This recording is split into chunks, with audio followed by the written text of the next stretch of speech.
All right, good morning.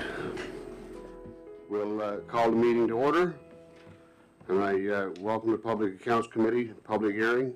Respect for the Public Accounts Consolidated Summary Financial Restatement of the year ended March 31st, 2023, and the Auditor General Report of the Province's 2023 Financial Statement Audits.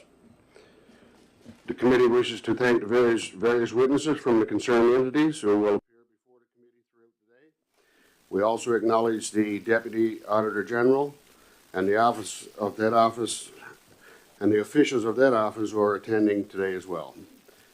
I remind members and officials to turn the mic on when you wish to speak and turn it off each time you are finished. There's a button there at the bottom that you can use. My name is Pleeman Forsey, MHA for Exploits, and Chair of the Public Accounts Committee. Before we proceed, I will provide the committee members the opportunity to introduce themselves, starting with the member from my right. Lucy Stiles, Vancouver North. Good morning, Sherry Gammon-Walsh, CMHA for Placentia St. Mary's.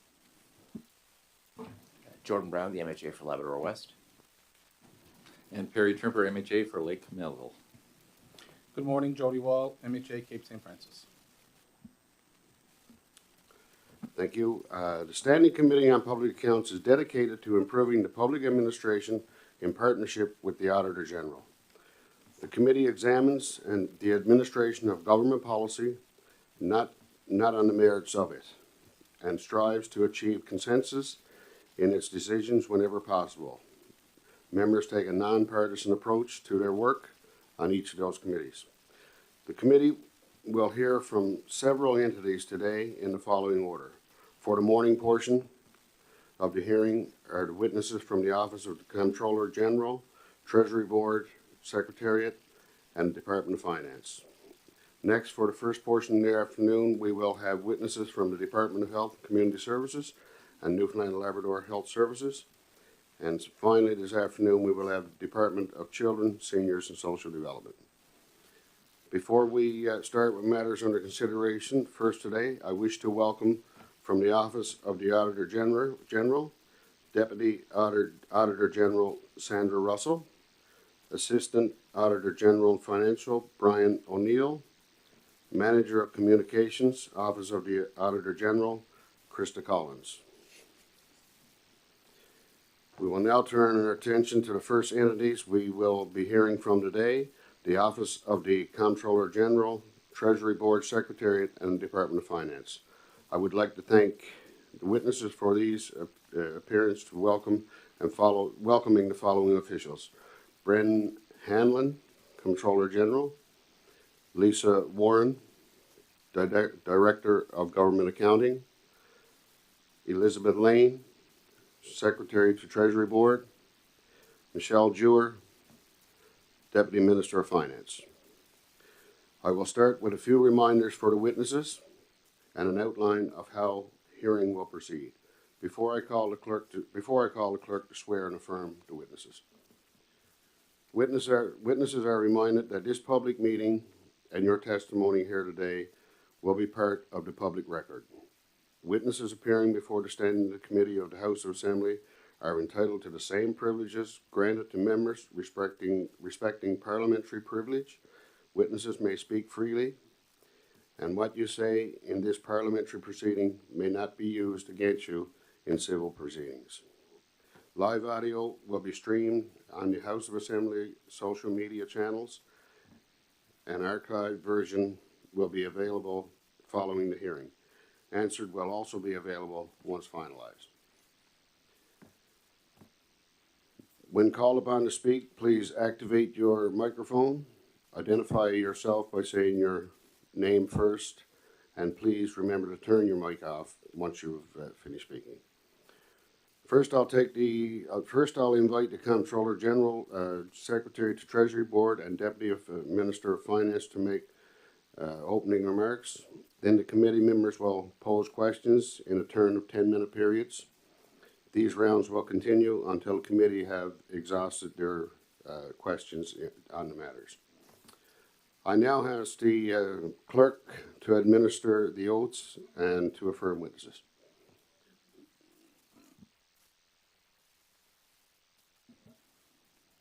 I, Michelle Jewer, do solemnly, sincerely, and truly affirm and declare that the evidence that I shall give on this examination shall be the truth, the whole truth, and nothing but the truth. I, Elizabeth Lane, do solemnly, sincerely, and truly affirm and declare that the evidence that I shall give on this examination shall be the truth, the whole truth, and nothing but the truth. I, Brendan Hanlon, do solemnly, sincerely, and truly affirm and declare that the evidence that I shall give on this examination shall be the truth, the whole truth, and nothing but the truth. I, Lisa Warren, do solemnly, sincerely, and truly affirm and declare that the evidence that I shall give on this examination shall be the truth, the whole truth, and nothing but the truth.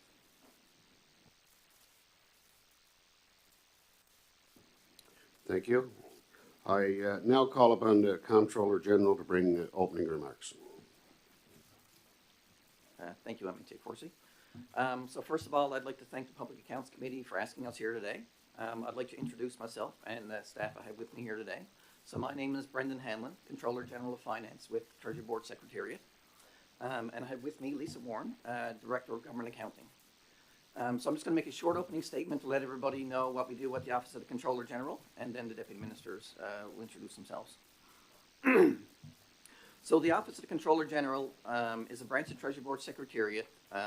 Along with the Department of Finance, we administer the Financial Administration Act to ensure adequate control of overall government revenues, expenditures, assets, and liabilities. So we develop government-wide financial and accounting policies and procedures, provide transaction processing services for payments made to government and received by government.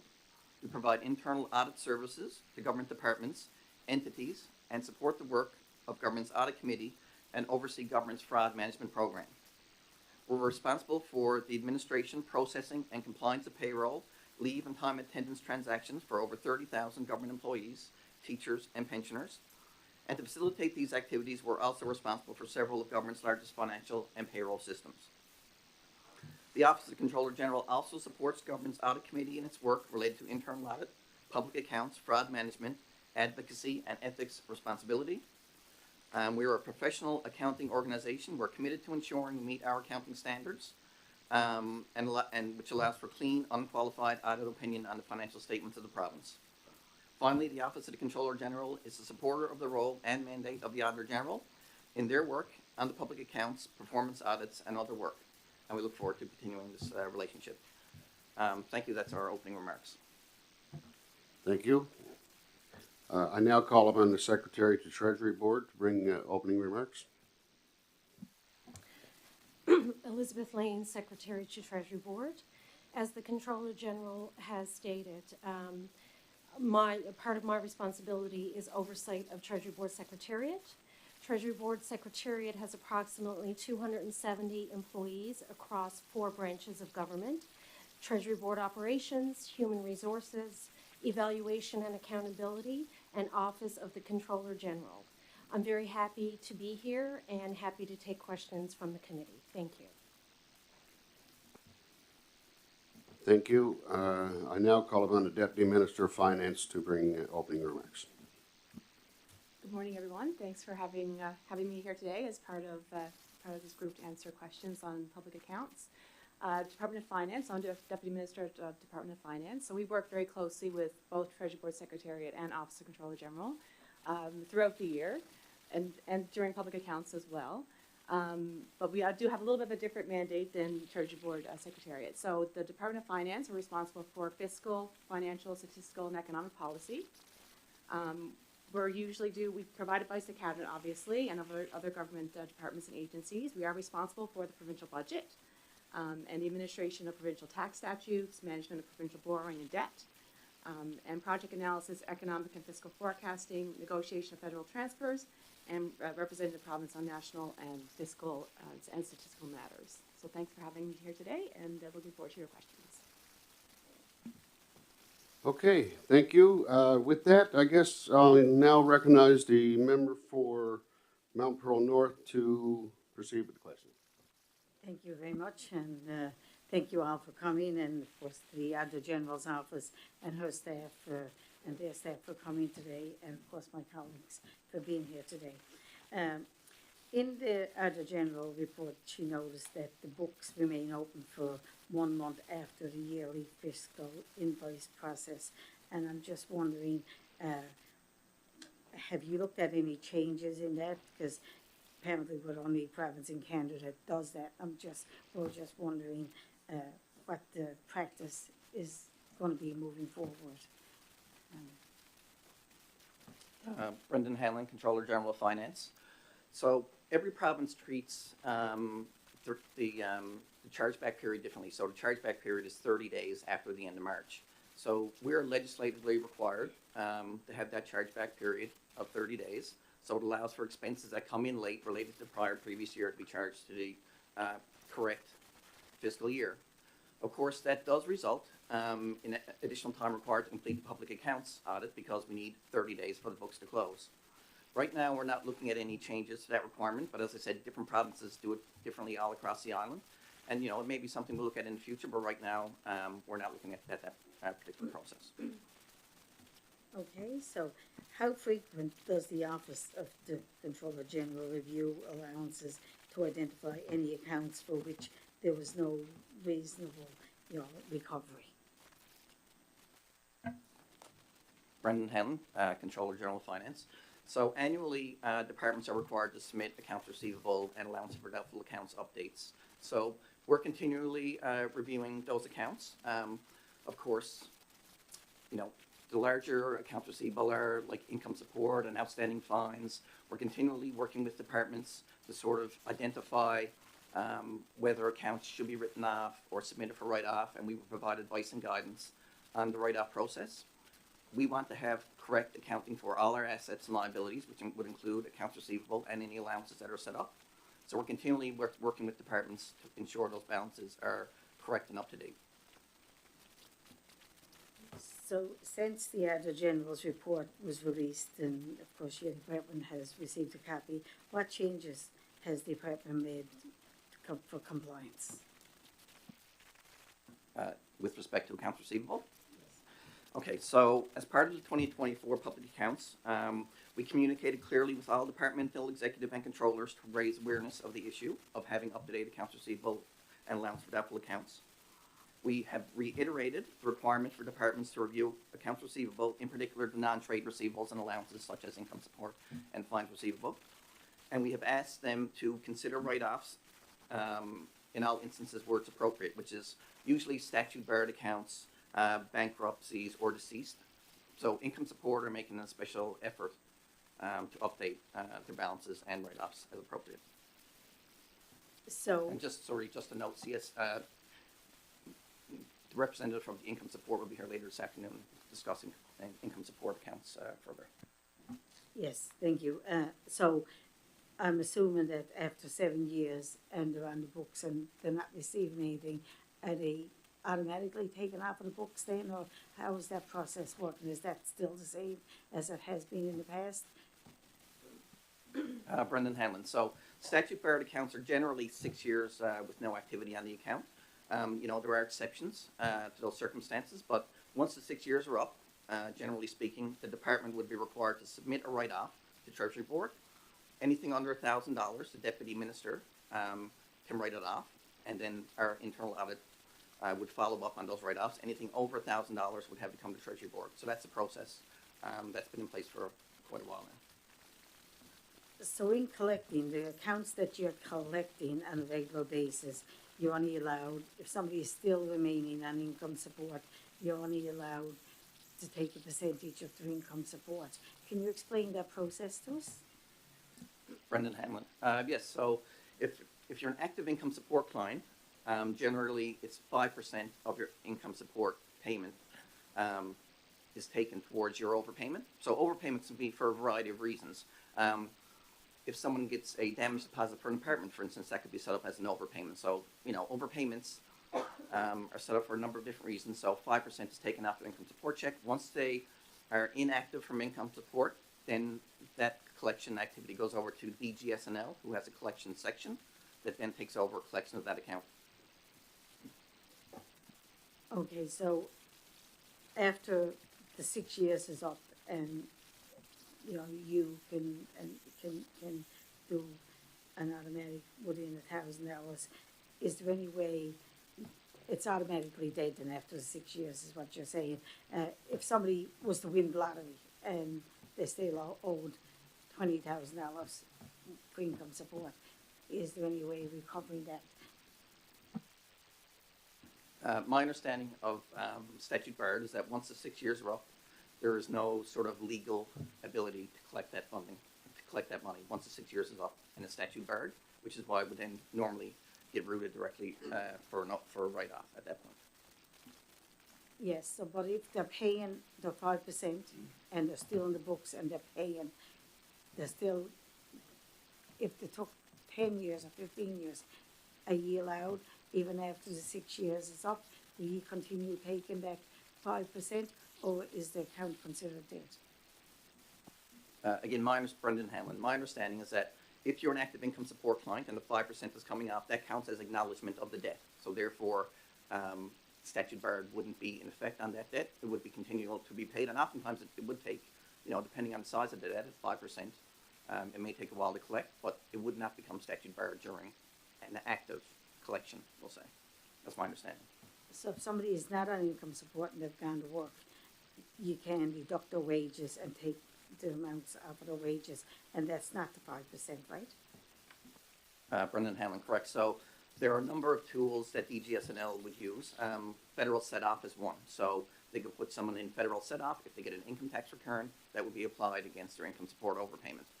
They can set up repayment arrangements with people. They could do wage attachments on people. So they use a number of different tools to collect once you become inactive from income support. Is there any avenue for an appeal once they're deemed to owe the money? I'm dealing with a case now, so I'm asking this, and they've said right from the get-go they didn't owe the money and they've been fighting it from the get-go. Is there any way of a further appeal for them to come back and say to you know, to the Auditor General and to you guys that they can come back and have a second look at their account? Brendan Hanlon, and I'm just going to put a caveat on this. You can confirm with CSSD this afternoon, but my understanding is that there's an income support appeal board that would hear those types of issues, not the Controller General. It's handled by the income support appeal board. That's my understanding. To be clarified with CSSD. Okay, thank you. I'm going to move on to, thank you. All right, thank you. We'll now ask the member for Placentia St. Mary's. Good morning. I'm just going to focus on these three-piece public-private partnerships right now. So the AG notes a continuing issue regarding the review of inflation rates used in calculating contractual obligations relating to P3s. When does the Office of the Controller General intend to conduct a sensitivity analysis to explain any potential impacts of a change in inflation rates on the total value of P3's contractual obligations? Brendan Hamlin. So I'm happy to report that we have worked with the Department of Health and Community Services and updated contractual obligation disclosures to reflect inflation rates built into P3 agreements for operating payments. So we have taken that step. We've taken the advice of the Auditor General and implemented that step. Okay. On the second part, the sensitivity analysis. So we're reviewing options to provide sensitivity analysis if it's materially warranted in future public accounts. So we're just looking at the impact if, you know, rates go up or down. Is it material to the public accounts? And so once we've done some analysis and determined if it should or should not be included in public accounts, if we determine that it should be included, then it will be included. So we're considering that alternative, but we have already implemented the impact of interest rates on P3s. Okay. What exactly are you doing to review the inflation rate used when calculating the contractual obligations? What exactly is done? Right. So Brendan Hamlin. So we would look at incremental increases or decreases in the rates and the amount, I guess, the amount of money that would impact on the public accounts themselves. So, you know, if the amount is relatively small, I mean, if it's immaterial, should it be included or not? That's sort of a question for our office, but that's what we do. We look at if the rate goes down by a certain percentage, what is the impact? And if the rate goes up by a certain percentage, what would the impact? You know, it's all sort of predicated on the fact that nobody really knows which way the rates are gonna go. So therefore, you know, what sort of level of changes should we be looking at? So, you know, those are the things we're looking at. Okay, thank you. Loans, so just specifically about loans. How frequently does the Office of Controller General review allowances to identify any accounts for which there is no reason? Like, how often do you actually do that? Probability of recovery? Brendan Hanlon. So we did a specific project this year. Our internal audit completed a review of loans receivable and requested write-offs for 11 of those 35 accounts. So over 35 loans. Internal audit did an initial first look, and they decided that 11 of those loans should be submitted for write-off. So then departments were requested to review the remaining 24 loans and complete write-offs where necessary. And financial statements were updated for 2024. So altogether, 19 accounts of 35 were written off. Okay. One is currently in process, which would make it 20, if it's approved, of course, by Treasury Board. And of the 14 loans remaining, one has since been repaid, and one is a conditionally repayable loan. So really, there are 12 of 35 accounts remaining. So we did a concerted effort this year to look at all 35 accounts and take action where necessary. Okay, thank you.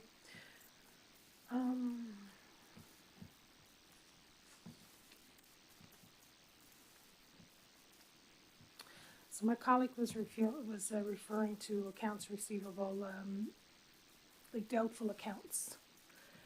And we had quite a discussion about this yesterday, and I'm just wondering, like, and I know this is probably for CSSD also, but there is that probability, like, of somebody winning the lottery, and you got your 6 years or whatever. I actually know a case where someone didn't win the lottery and paid back what they owed. But when people, like, there seems like there's a significant amount of money owed on the books, and I understand there's like just potential of estates, but you use like the 6-7 years there. So is it beyond your control? Does it then go to Treasury Board, and Treasury Board totally decides if that is written off or not? So, sorry, Brendan, do you mean if it's beyond the 6 years or just within? Beyond. So I'll just add, and again, CSSD may have additional to add this afternoon, like there are things they can do, like certificates of judgment and whatnot, to expand the collection period beyond 6 years. So there are tools they can take if they feel, like, you know, it might depend on the size. If someone owes a large amount of money, they could seek a certificate of judgment, which would, I think, extend it an additional 10 years. So, you know, those steps are worth taking if the amount of the overpayment you know, indicates that they should take additional steps. Okay. So then, usually the department would make the sort of decision that this is now beyond 6 years, so we cannot submit it for write-off. And if they did submit it for write-off, it would be sort of not legal, because there's no longer the ability to collect that money. You know, the law says that debt is no longer recoverable. Okay, thank you very much. Okay. So just go to inventory management. The AG notes in the report that inventory management is a large area of risk for the government. How is government working to ensure that inventory count guidelines are followed and that documented policies are in place? Okay, so Brendan Hanlon, Office of the Controller General. So we're taking a sort of different approach this year, and we have implemented an inventory guideline for departments.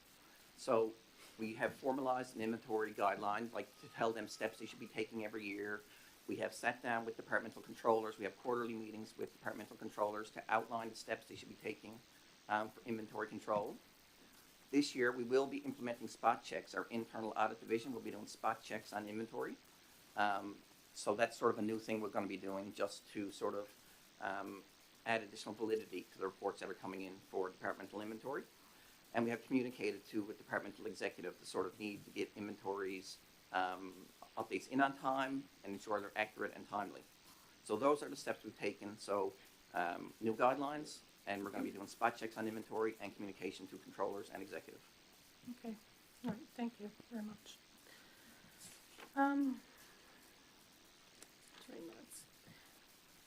So bank reconciliations, we noted that they're not being completed at year end. Can you just comment on that? Yes, I can. Brendan Hanlon. So last year, there were 3 instances of bank recs going beyond 60 days is sort of policy in place for having bank recs completed. So my understanding is there were a couple of year-end bank reconciliations that went beyond 60 days. I think they may have been 70 days. And part of it had to do with the write-back period. So, year-end, we need a bit additional time to get bank reconciliations done. But for this year, we are going to ensure that all bank reconciliations are done within the 60-day timeframe.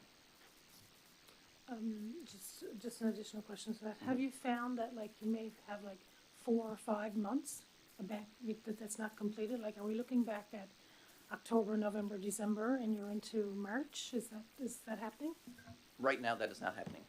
So all bank recs are being done within the 60-day timeframe right now. Okay. All right, thank you. The unfunded pension liability. Has government reviewed this pension plan to determine if action is needed to ensure its continued sustainability?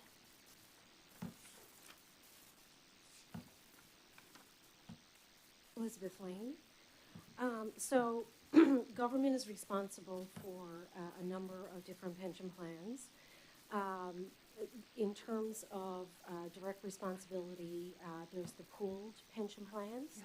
They include the Uniform Services Pension Plan, as well as the MHA pension plan, as well as the Provincial Court Judges Pension Plan. And there are various levels of funding status for each of these plans. I'm just, I guess, wondering which specific plan that you're referencing. Uniform, specifically?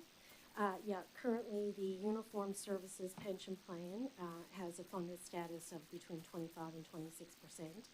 Government is aware of the nature of the funding status of that plan and is currently reviewing options to address that issue. Okay. All right, thank you. That's all my questions right now. Pass it on to you. Okay, thank you. We'll ask the member for Lab West to question. Thank you so much, Chair. My first question, I guess, is on the $660 million line of credit with the Newfoundland Labrador held by different entities of the Newfoundland Labrador Health Services.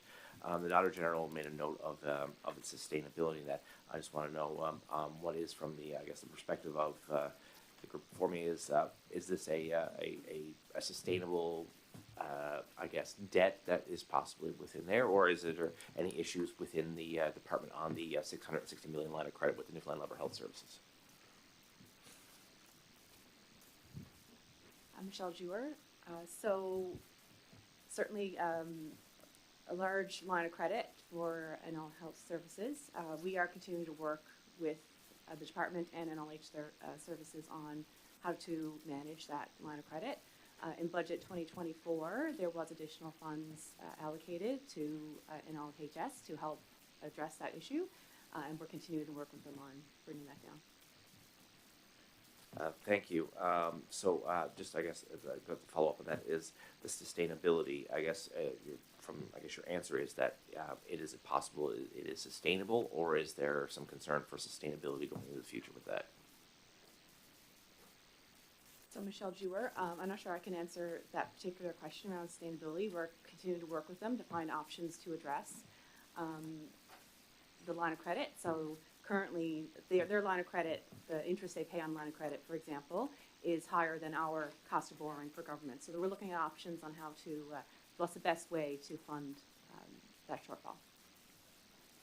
Thank you so much. I guess moving on to asset retirement obligations. The Auditor General noted that a lot of buildings and other assets that will require this, or it's not currently an operating policy right now. What is the department or the Treasury Board or the Office of Comptroller General? Where are we with the asset retirement obligations? Given a lot of buildings and stuff are seeing their end date coming up soon, or being you see there's some new buildings that are being replace older buildings, aging infrastructure. Where are we to with that in the policy? Brendan Hallen, Controller General. So we have a policy in place now where all departments have to report changes to their asset retirement obligations to my office on a monthly basis. We have developed a formal business process for reassessing and updating asset retirement obligations regularly. The process ensures accuracy and completeness of the information used to calculate asset retirement obligations. We requested Department of Transportation and Infrastructure to complete 5%, a review of 5% of their total assets in ARO, which was around 40 buildings. So they've completed that the past year. So we're going to sort of do a rolling, I guess, update from departments on asset retirement obligations. And sort of the process we developed will be reviewed by the Office of the Auditor General to ensure that they agree with the process and position we're taking on asset retirement obligations. Thank you, Comptroller General. And with the asset, I guess, retirement obligations and that, and you're having, like I said, monthly reports and everything like that. Are we going to see I guess, a more robust plan for, I guess, retirement of assets, or is there any concern there that because we're only doing this now and some of the aging buildings are coming up faster, a lot of infrastructure is now severely aged in this province. Is there any concern there? MHA Brown, do you mean sort of future infrastructure investments or current infrastructure investment? I guess I'll pass it off to Michelle, but I mean, my office wouldn't necessarily comment on future infrastructure investments. I mean, we would record asset retirement obligations, make sure government's aware of the condition of the assets. But with respect to future investments, of course, my office wouldn't comment on that. Can I ask you to repeat the question? I'm sorry. With the current assets now, like I said, we weren't tracking retirement obligations with current assets now, and we have a significant amount of aged and aging building and some infrastructure that's going to soon be replaced. Are we in a good place with asset retirement obligations? Are we going to be able to meet those needs because we weren't tracking it before?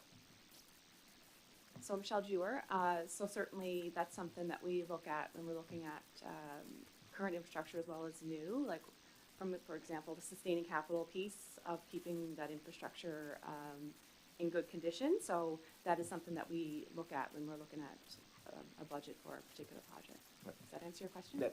Thank you so much. All right.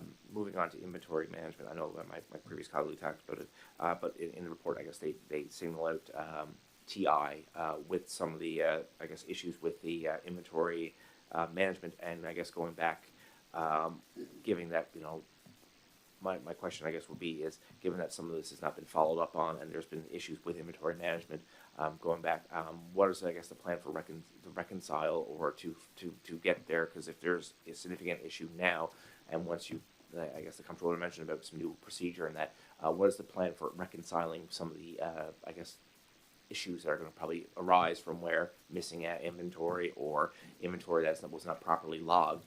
Is there a plan in place to deal with that? Brendan Hanlon. So I guess I wouldn't presuppose that there's going to be issues coming up with the inventory, but like I said, our internal audit section will be doing spot checks on inventory to ensure validity. We communicated with executive the sort of, necessity to tighten up all inventory controls and inventory management. And of course, if issues would happen to arise with any of the inventory, then the department will work with the department to sort of remedy those issues. But, we couldn't presuppose that there will be any at this point. Okay. I just wanted to make sure that if there's going to be an issue with reconciliation on inventory, I just wanted to know if there's a plan in place or if there's anything that the department's looking at or anything like that to make sure that, we have a process for us, given that, we've had issues in the past, I guess, keeping track of inventory in this province. Again, Brendan Hanlon. The Office of the Comptroller General has zero tolerance for any fraud whatsoever. So if anything comes up in our review of inventory, then we will work with the department to remedy that situation. Yep. Thank you. And finally, I guess, with the pension liabilities, especially with the uniform pension, I know that my colleague asked about it, and we mentioned that there is work, I guess, identifying anything like that. But can we get some timeline or anything on this work, or this work that's going to be to reconcile that deficit in that pension? I think I guess the uniform one is the one that was singled out in the report as being one of the most underfunded ones. Is there any work or timelines or anything like that we can see on addressing those issues? Elizabeth Lane. I can verify that, as I stated previously, government is aware of the funding status of that plan and the issues with the funding status. Work is ongoing in terms of an analysis of options to address the funding status of the plan. I don't today have a timeline or or an expected time as to how long that will take, but I can confirm that the analysis is ongoing. Thank you. I know previously, like in when it comes to underfunding pensions, and that there has to be certain, I guess, permissions and stuff given. Is there is the government allowed like the underfunding? I know, like when dealing with the Wabash Mines workers, and that they actually, the company went to the government, asked for permission to underfund the plan. Did government give itself permission, or is there any promissory note or anything like that attached to this plan for the allowance of its underfunding?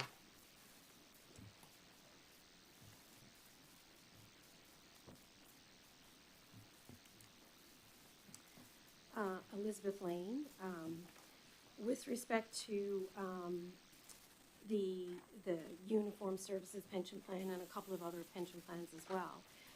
The Pensions Benefits Act regulations exempt the USPP from the requirements to fund financial deficiencies, which has been a long-standing exemption. So there is legislation that backs the deficiency in the Uniform Services Pension Plan. Thank you. That's my final question. Thank you. We'll now call upon the member for Lake Melville. Thank you. Thanks, Chair. I'm going to go back to, oh yeah, first of all, I just wanted to check, Brendan, when you were talking about decision-making around write-offs, there's another threshold above 5,000. Is that when cabinet gets involved? I mean, Treasury Board is there, and those representatives, but is there a point at which the entire cabinet, I've served in cabinet, I'm just trying to recall, but put it as So there are settlement limits are $5,000. So if government wants to settle an outstanding debt with somebody, and the sort of variance between the amount they want to settle at and the amount of the original debt is greater than $5,000, then that's when that particular instance will kick in. Okay. All right, thanks. I'd like to follow up on my colleague from Lab West's line of questioning around assets, and I'm going to go a little bit off topic here, but I'm going to stay on the topic, but I want to look at it from a couple different angles, because I think as an MHA, I'm aware of several assets that are sitting on the books, not available for use by government, not available for use by the private sector, and they just seem to be stalled year after year. And I'm trying to think of a way to overcome that. And I've got buildings in my district of Lake Melville that I've had inquiries. I'm just looking to see if there's some more transparency that could be provided. I remember years ago, around 2016 and so on, we did a review of our footprint and looked at our space, and we radically pulled back. So much lease space, underutilized, and so on. Is there any mechanism, and or have we ever engaged something similar to look at assets that really we don't seem to have any use, yet are still sitting there languishing away and with a building up of liability?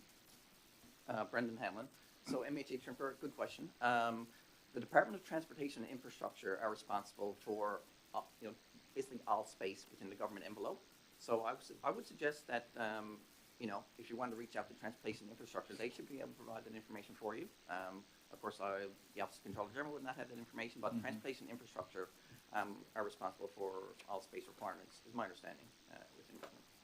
Understand, and I'm doing that, and it's working. It's a little slow, and I just wondered if there was any direction, or would you guys ever consider providing that direction to all departments who may have assets? And again, I always like to look across the country too at other P's and T's and see if there's some lessons learned there or some direction that could be used. I don't know if you have any comment on that. Brendan Hamlin, I guess my comment would be, we have professional accountants that can provide, that could sort of assist with that as well. I mean, TI are sort of the holders of the space, but of course, we could get involved in analysis, that sort of thing. We haven't in the past, but it's not to say that we couldn't. And then rolling it in, and having had a background in environmental consulting previously, the environmental liabilities, the public safety liabilities that are loading up on that. And I'm thinking, from a public safety perspective and some issues, children playing around a facility that's not safe, and some of that building escalating costs is more of an incentive to actually dispose of some of these assets. I'm thinking that there's need for some exercises there where at some point you say, we got to fish or cut bait, you know, as they say. So thank you, MHA Chimper. We'll certainly, we'll certainly take that under advisement, and, you're making very good points on the use of government space. Okay, I'm going to pause there. Pass it on to my colleague to the beautiful district of Cape St. Francis. Yeah.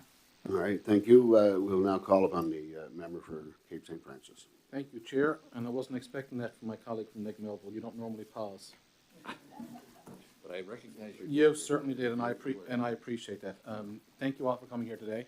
I have a couple of follow-up questions from my colleague from Central St. Mary's before I get into the other questions, because questions are stimulated by conversation.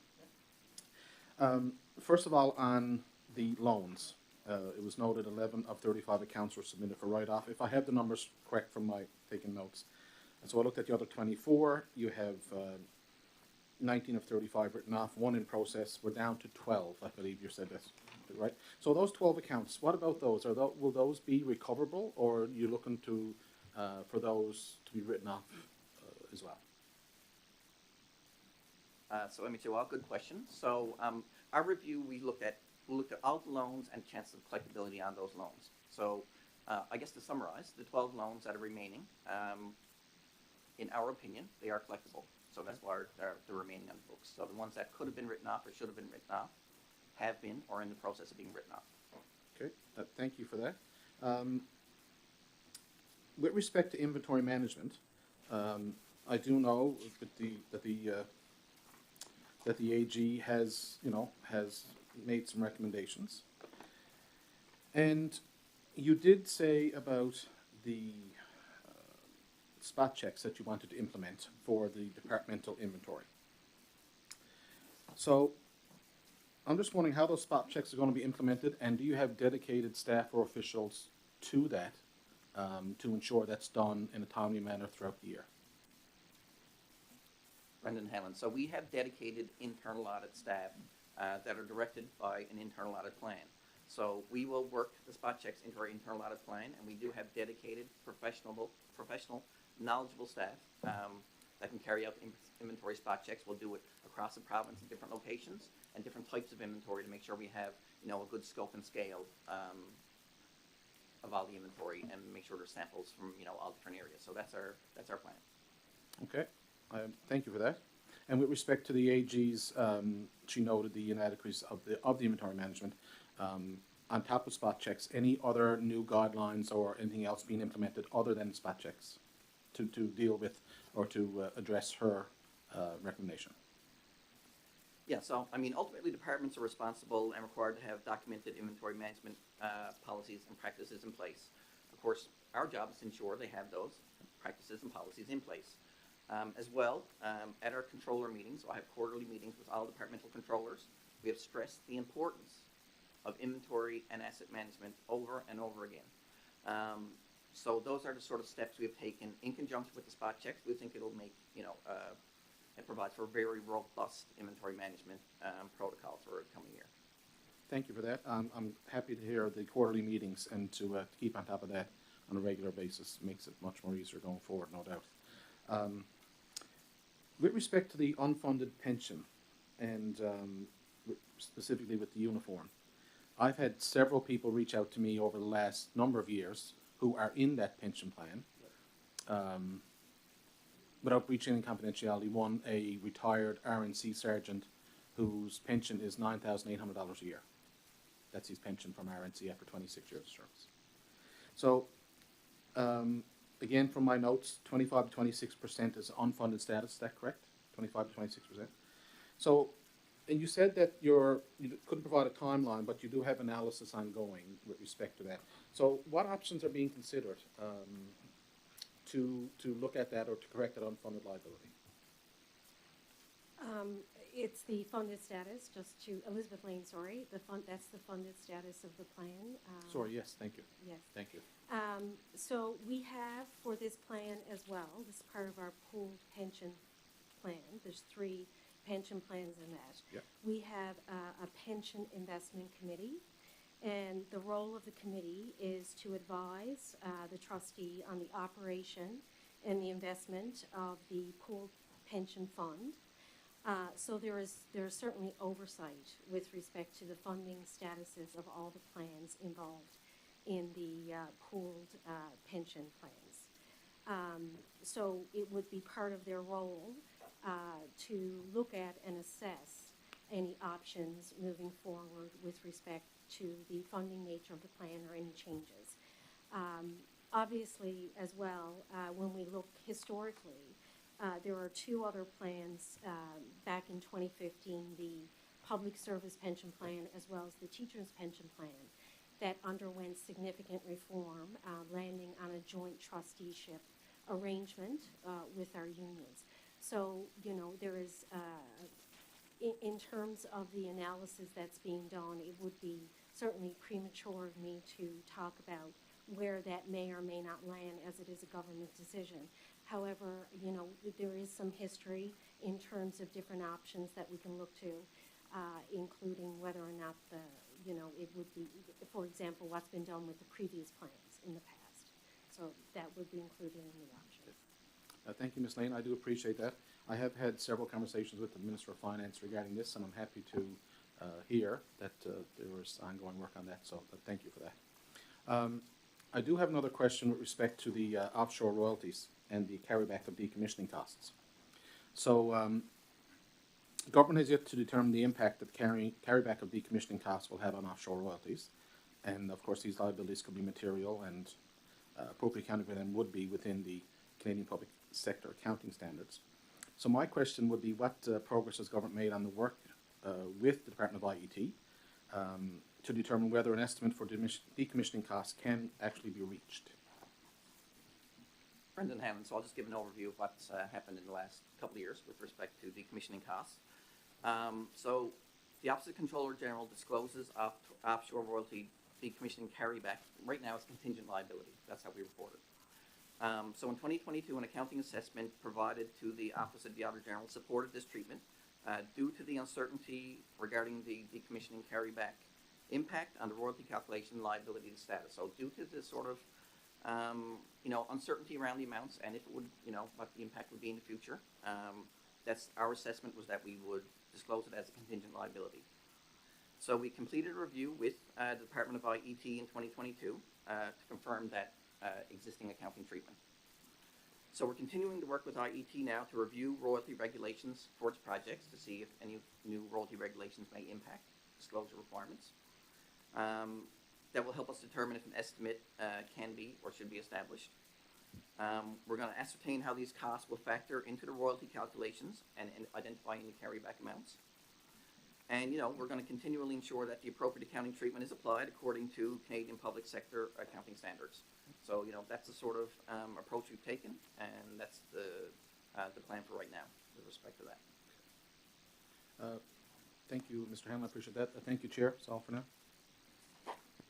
Thank you, Member for Cape St. Francis. Pleman 4C, MHA for exploits. Just going through some of the questions there that already has been asked regards to inventories and that kind of stuff. How accurate is the information you receive from entities regarding, are they incomplete or inaccurate? How accurate are the information that you receive? You mean in general? In general, yes.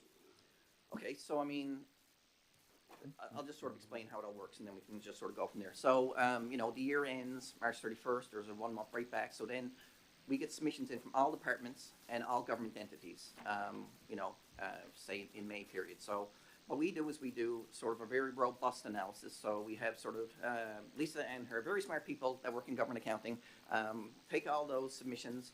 They do analysis comparisons to previous years. They do trend analysis.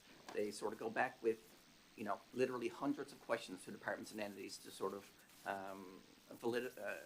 add validity to the submissions. Department submissions are accurate, but of course, like everything, we go through all of our process to ensure that the end product that comes out at the end of the day, government's financial statements, are as accurate as they can possibly be. There's a lot of back and forth. Lisa's crowd are literally doing hundreds of entries over the summer, working through all that sort of thing. So, you know, a combination of professional accountants in departments working with professional accountants in our office, ensure that at the end of the day, those financial statements that we produce are as accurate as they can possibly be. And with the help of the Auditor General, of course. Okay, yeah, thank you. Receivables of loans, do you have a percentage of the receivables for the recovery of loans, in regards to the loans and the receivables that you get back? Do you have a sort of a percentage of what you're getting back regards to the recovery? Brendan Hand. So I guess to say, so our receivable is like a really big number, like $3 billion. So 80% of that comes from the federal government. So we're going to get 100% of that, most likely. When you look at our accounts receivable that could have any sort of allowance set up at all, it's about $300 million-ish, primarily income support and fines receivable. So sort of as I discussed earlier, there's analysis done on income support and on fines receivable to set up an appropriate allowance for doubtful accounts. So yeah, that would be such and such percent. So that is sort of our estimation of what wouldn't be collected in the future.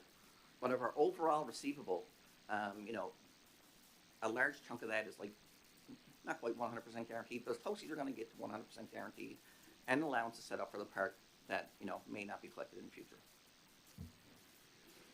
Thank you. Do you have a cost estimate of the assets to be retired? Do you have a cost estimate of what can be retired there and anything like that? So are you, MHA4C, unless Lisa has a better answer, I will certainly get that information for you. I don't have it at my fingertips, what we have set up as asset retirement obligations right now.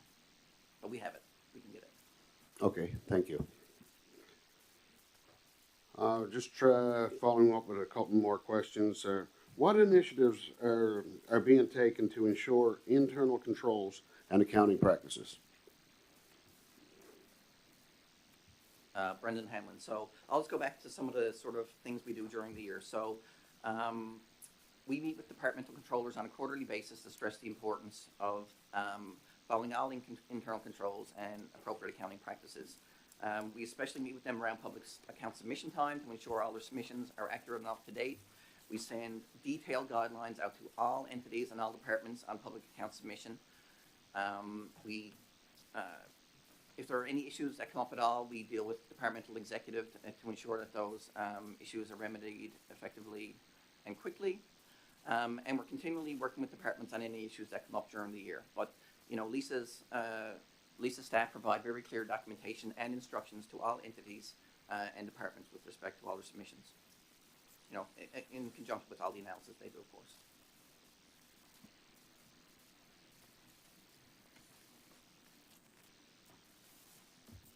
All right, thank you.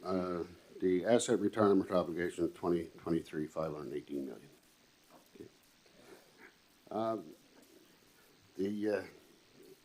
The stability of the province and fiscal situation remains a significant concern.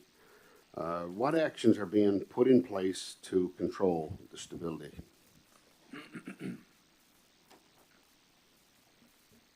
Michelle Jewer. So I guess I'll point to budget 2024, and there is a 5-year fiscal forecast that is released as part of budget. So in that budget, you'll see return to balance, return to surplus in 25-26 of $58 million, and then there's small surpluses throughout the period up to 28-29. Of course, as part of Budget 25, we're currently in the process of starting to develop Budget 2025, so we'll have a new 5-year forecast when that is released. So certainly that is, from a fiscal stability perspective, you can see getting return to surplus is something that certainly the bond rating agencies look to us for, and this is very important.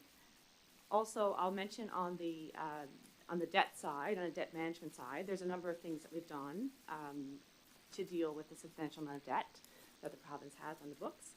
So we did reestablish sinking funds for new debt issuances. So when there's a new debt issuance, there's a sinking fund of no less than 1.5% that has to go against that, or has to be put in the sinking fund and invested to repay that debt when the debt becomes due. Usually our debt could be 5, 10, 30 years. Majority of our debt would be 30-year time frame, so that gives enough time to invest that sinking fund money to be able to repay that debt when it becomes due. We did make changes to the Financial Administration Act to optimize sinking fund performance as well. So we do have the ability to invest in a broader range of securities. So that allowed us to do municipal and highly rated corporate bonds, for example, and highly rated equity investments that are publicly listed on the S&P 500 or the TSX 60.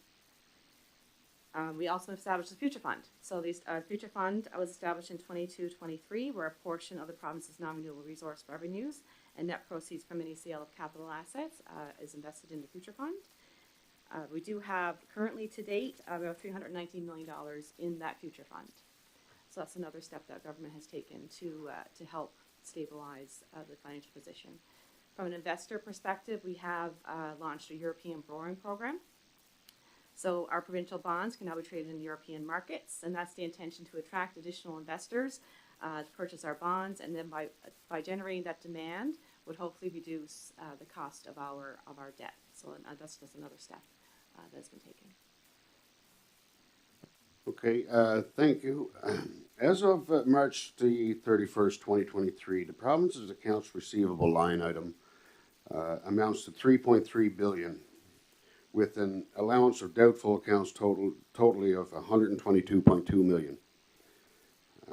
Of this, a significant portion has been outstanding for several years, with only $1.5 million written off. Does the Office of the Controller General intend to review the accounts receivable, including doubtful accounts, to identify outstanding balances and when they can be written off? Brendan Hanlon. I'll just sort of provide a bit of context around the big receivable number. It is a big number, $3.4 billion. So $2.8 billion of that is due from the Government of Canada. So that's sort of, we would never write that off for some kind of allowance. That's practically guaranteed money. That's 80% of the receivable. Tax receivable and offshore royalties make up about another 10%. And so the remaining 10% is mainly income support and fines receivable, accounts receivable. So we have been working with departments to sort of ensure that the allowances set up are correct amounts. We have been stressing the importance of submitting write-offs from departments as required, and we will be continuing to do so. And you can check with CSSD this afternoon, but I do believe they're also sort of taking a review of their sort of process around setting up their allowance for doubtful account amounts, to make sure it's sort of up to date and in tune with the current balance that's in their accounts receivable portfolio. So those are steps we're taking. And I'll also add, with our quarterly meetings with controllers, we are stressing the importance of focusing on writing off accounts that are no longer collectible, because, it's not appropriate to have them on the books any longer. Thank you. One quick question, decommissioning. Have any decommissioning costs been established?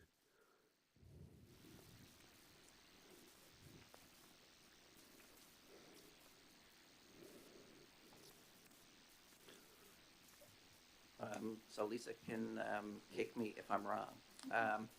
But my understanding is that, no, there have been none to date. Lisa's nodding. There have been none to date. All right, see, my time is up. I'll continue with the member for Mount Pearl North. Thank you, Chair. A couple of more questions. Groups like the egg farmers and that who have not provided any financial information, I'm just wondering what measures your office have taken to try and obtain those financial information. Brendan Hanlon. So I'm pleased to report, after some compelling, they have submitted their financial statements as requested for 2024. So those were sort of the last outstanding set, and they have now submitted them to our office. So has everybody else compliance as well with, besides the egg ranking board, everybody else complied? And the other question is, can you, your department, put any policies in place to sort of force them to give you the information? Brendan Hanlon. So as of right now, everyone is compliant with submitting their financial statements to my office as required, to our office. So, I mean, with respect to sort of legal requirements, but I mean, of course, we're working with entities all the time. We work with departments who sort of, oversee entities. So we take whatever steps we need to work with departments and to work with entities to ensure they have submitted the required financial information to our office. So, the CNLOPD consolidation, has that partnership been put in place, and what have your department done to make that happen? Brendan Hamlin. So I guess there's been a long outstanding question of whether the CNLOPB should be included in the government reporting entity or not. So analysis done by our office in the past, the issue comes around shared control over the CNLOPB. So just to sort of, I'll just explain how it works. So the province has 3 members on the board, the federal government has 3 members on the board, quorum is 4 members. So there could be an instance where the federal government has 3 members at a meeting and the province has 1 member at a meeting. So therefore, that wouldn't really be shared control. All that being said, we are taking another look at this to see if, just make sure we're consistent across all our entities and consistent across other provinces to see how they deal with the CNLOPB. So it's not a closed case. We're currently reviewing whether they should be in or not, but that's sort of the circumstances around why the decision was made at this time for them not to be included. So looking at the whole report, is there anything coming out at you that wasn't looked at in the other general's report that your department should take a high priority on? Brendan Hamlin, tricky question. What I will say is that, in general, our internal audit have their audit plan that they work on all year long. That may be different issues than the Auditor General brings up in their Auditor General report. And that's sort of the point, for all of us to sort of be looking at different areas, to have good coverage in our respective audit plans. So, our internal audit group could look at a different issue that hadn't come up. And that's sort of how we operate during the year. So it's possible we could look at things that the Auditor General haven't looked at, for instance. So I hope that answers your question. It does, thank you. And I was going to ask that question then, if you looked at your own department would make changes, and you basically said you could look at making changes without the Auditor General coming forward and doing and suggesting that something is not up to par or up to speed. Brendan Hamlin, just a comment. Yeah, so we are proactive in working with departments and, identifying areas where improvements can be made. We all want to see improvement wherever it can be made. So yes, our office works with departments continually through our quarterly meetings and otherwise to make improvements wherever they can be made. Thank you, Chair. So move on. Thank you. We'll ask the member for Placentia St. Mary's. Thank you, Chair. I do have some questions, just some clarity required. Timing of the consolidated summary financial statements. Am I hearing that the Office of Controller General is not considering or has no consideration to probably implement any other business process that would reduce or change the time of the tabling of the public accounts?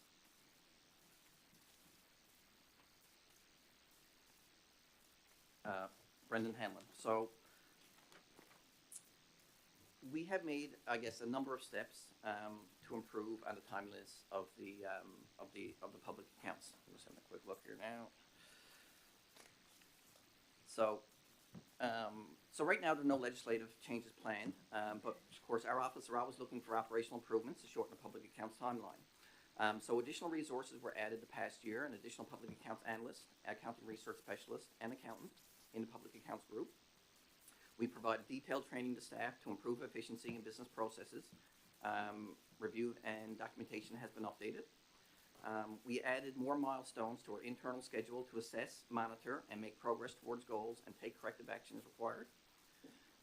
We implemented additional quality assurance procedures to ensure the accuracy of the information and working papers provided for audit, and to verify the accuracy and completeness. Because, of course, if more accurate and complete information comes in, less time will be required on the back end. And we feel like we've enhanced our communication with the Office of the Auditor General to address audit issues and audit information requests on a timely basis. So those are steps we've taken. And of course, we're always looking to improve the timelines on our public accounts. And I would just like to add that, you know, we are meeting our legislative required timeline, which is November 1st every year. Okay, thank you very much for that. So that somewhat answers another question that I had. Just want some clarity on.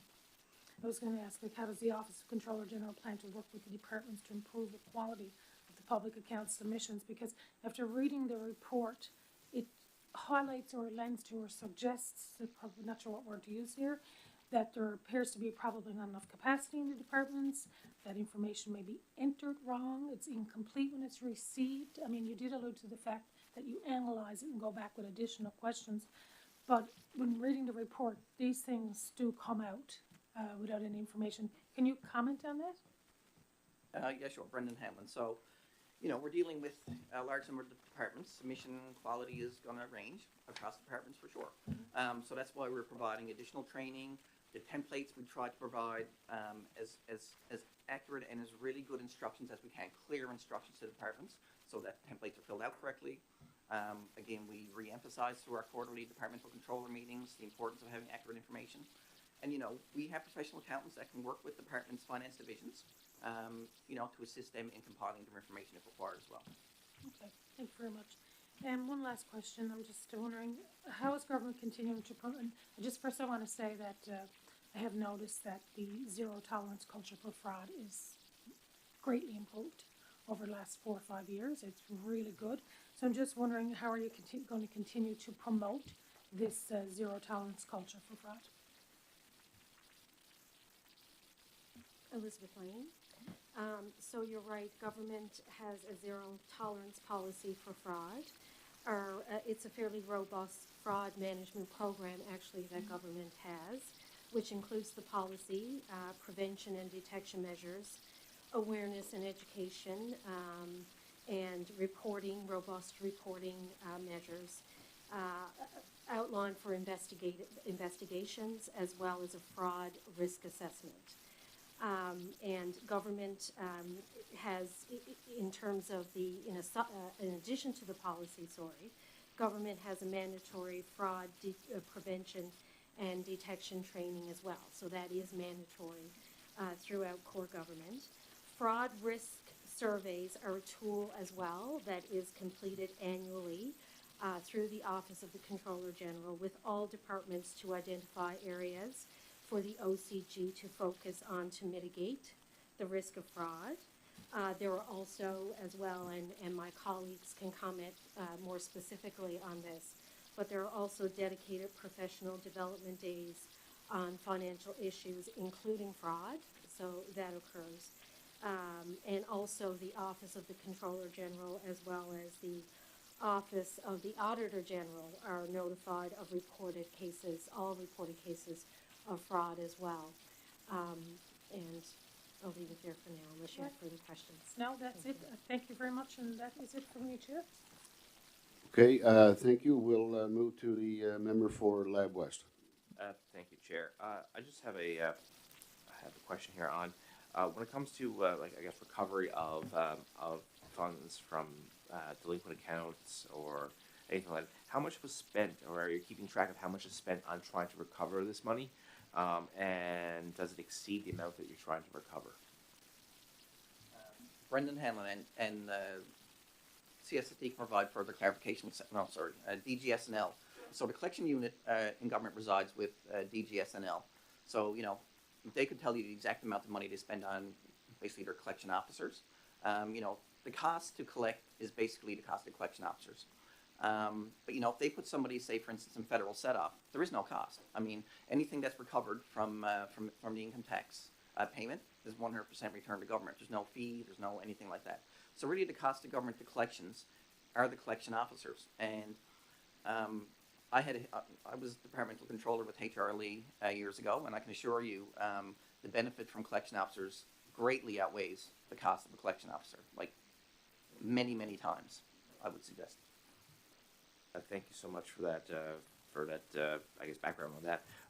Also, when it comes to I guess information management, I know that in the report and that the Auditor General talked about, you know, some of the gathering information, data, and accuracy, and that. I was wondering if there's any improvements or anything like that has, since the time of this report, have been put through your office to improve information management and gathering. I know that the Auditor General did have some concerns in the past about that. MHA Brown, you mean like IT control type thing? Yes, or- IT control. So the OCIO right now, as I understand it, we got an update from those guys. So they're actively reviewing all policies, are in the process of creating a new policy framework, which will include a formal review process. So that work has begun and will continue into 2025 with an OCIO resource dedicated to lead this initiative. So they have taken that recommendation very seriously and have dedicated resources and will be working on developing a whole new policy framework around all the recommended options this year.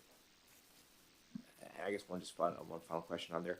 You know, the programming and the systems that are being used by your department for financial tracking and everything like that. When was the last time all those systems have been reviewed or been updated for, especially with security features and things like that? When was the last time that was done? MHA Brown, Brendan Hanlon. So we're continually updating our security processes and internal control processes with our financial systems. We have a very, very robust financial system with a lot of sort of many safeguards in place. I guess you could just look at the history of upgrades done with our Oracle system, and you could sort of, you know, it's sort of evident from how it operates that there are not many issues that come up because of the security that's in place and all the procedures that are currently in place with our financial system. It's very robust. Thank you. No further questions, Chair. Thank you. We'll move to the member for Lake Melville. Thank you, Chair. This may be a question later this afternoon for the CEO, Pat Partfrey, but I just wondered your thoughts on the $600 million line of credit that's been created by our regional health authorities, and whether or not you see a hope for optimism now that we've got all four combined. And in terms of controls, it's been interesting, you know, sitting on this committee, and as we've done other investigations, the tremendous difference between each of the four regional health authorities over the last several years. I'm a big fan of what's happening, and I just wondered if you share that level of optimism. So Michelle Jewer, certainly to your point, Dr. Partry probably can speak to this afternoon. As I mentioned before, Department of Finance and Treasury Board Secretariat work with the department and NLHS around that line of credit is concerning. It's a high number. And we did put money in the budget last year to help address that. So just want to repeat part of your question again? I'm just wondering, now that we're combining all four regional health authorities into one, that alone should help addressing, you know, unanticipated overruns and the need to borrow, that kind of thing. Yeah, for sure. I think they're currently in the process of amalgamating to one system. I think that will certainly provide efficiencies. They're not yet there yet, but that's the plan, to bring them all under the one system, right? Have you been aware of when that financial aspect of the combination would be complete by? I don't have time frames, but again, us and Treasury Board Secretariat are working with them on that solution. Thank you. Next thought is, and it's just a thought, I was just doing a little, dare I say, some Google searching there, but just looking at well decommissioning, and it frustrates me to see us giving up royalties to go back and deal with abandoned wells. Alberta doesn't really have it any better, but it's a substantial issue in Alberta as well, and it's a levy that's applied to the industry. I'm just wondering if you have any advice for looking at future offshore deals and you know, what we might do. I'm looking around the country to see if there's a better way. I'm not sure I see one right now. Brendan Hanlon. We work with IET on the sort of accounting side of things to see if a liability should be set up for decommissioning and whatnot. And I would suggest that IET may be the best positioned to sort of outline how that may or may not impact future royalty agreements in the future. Because we're involved on the accounting side, we set up contingent liabilities for the future. But other than that, of course, our expertise is not in that sort of realm. My last question is back to the timing of financial reporting and the steps you've taken. That sounds positive. wonder if you could talk a little bit about, this is kind of a setup question. I don't mean to do that to you, but it's really like, how do we move ourselves up the line in terms of being compared to across the country?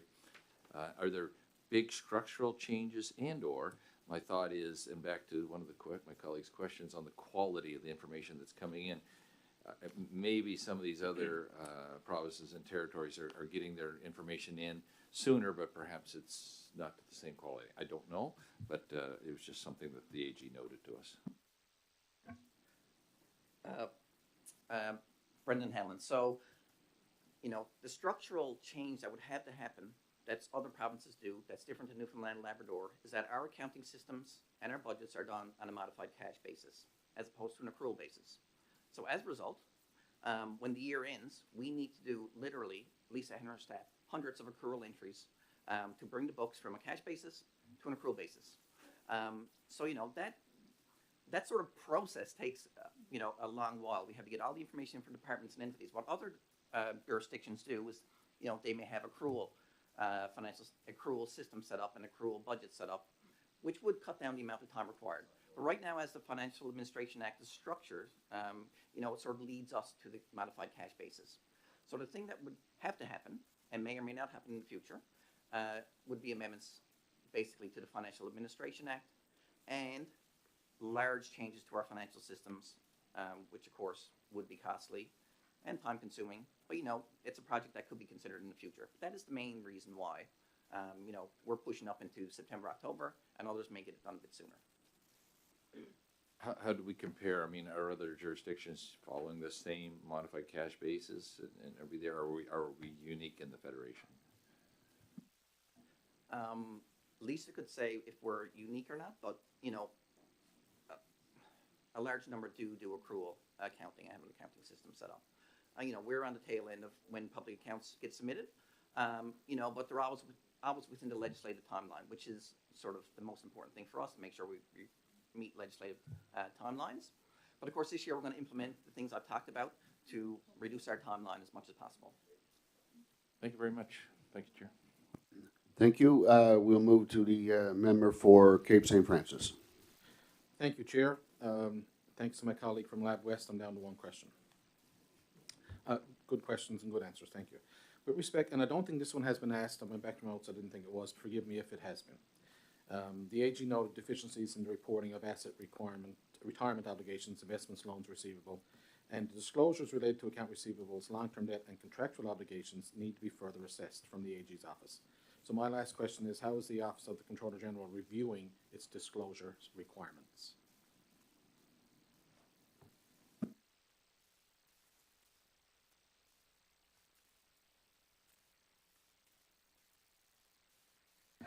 Gee, I made it all this way, and then I just forgot the button once.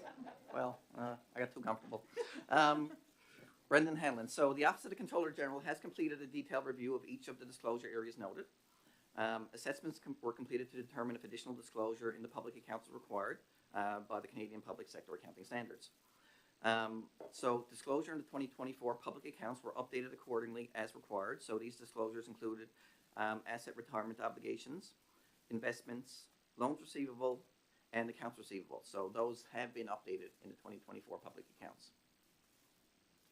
Thank you, Mr. Hanlon. I appreciate that. That's my last question, Chair. I appreciate the panel's time and answers for today. Thank you. Okay, thank you. Implement enforcing MHA exploits. Do have a couple more questions, actually.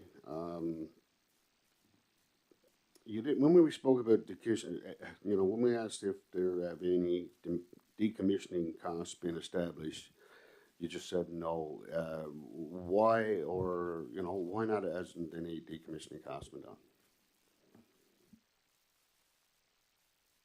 Brendan Hanlon. So ultimately, I can just sort of go back to the things we have done. So we do disclose decommissioning carryback as a contingent liability. That's sort of accounting treatment and stance the Office of the Controller General has taken on the topic. After discussion with the IET, and we feel that this is the appropriate accounting treatment to make. I mean, there is a difference of opinion with the Office of the Auditor General. I mean, We feel the disclosures are a contingent liability and currently the appropriate accounting treatment. And we have an accounting discussion paper provided to the OAG that was provided for feedback in 2022. And we continue to review and monitor with IET for any changes or new information that may change our disclosure position. But, you know, as I said, it is a difference of opinion with the Office of the Auditor General at this time. Okay, thank you. What is being done to ensure spending is controlled and debt loads reduced?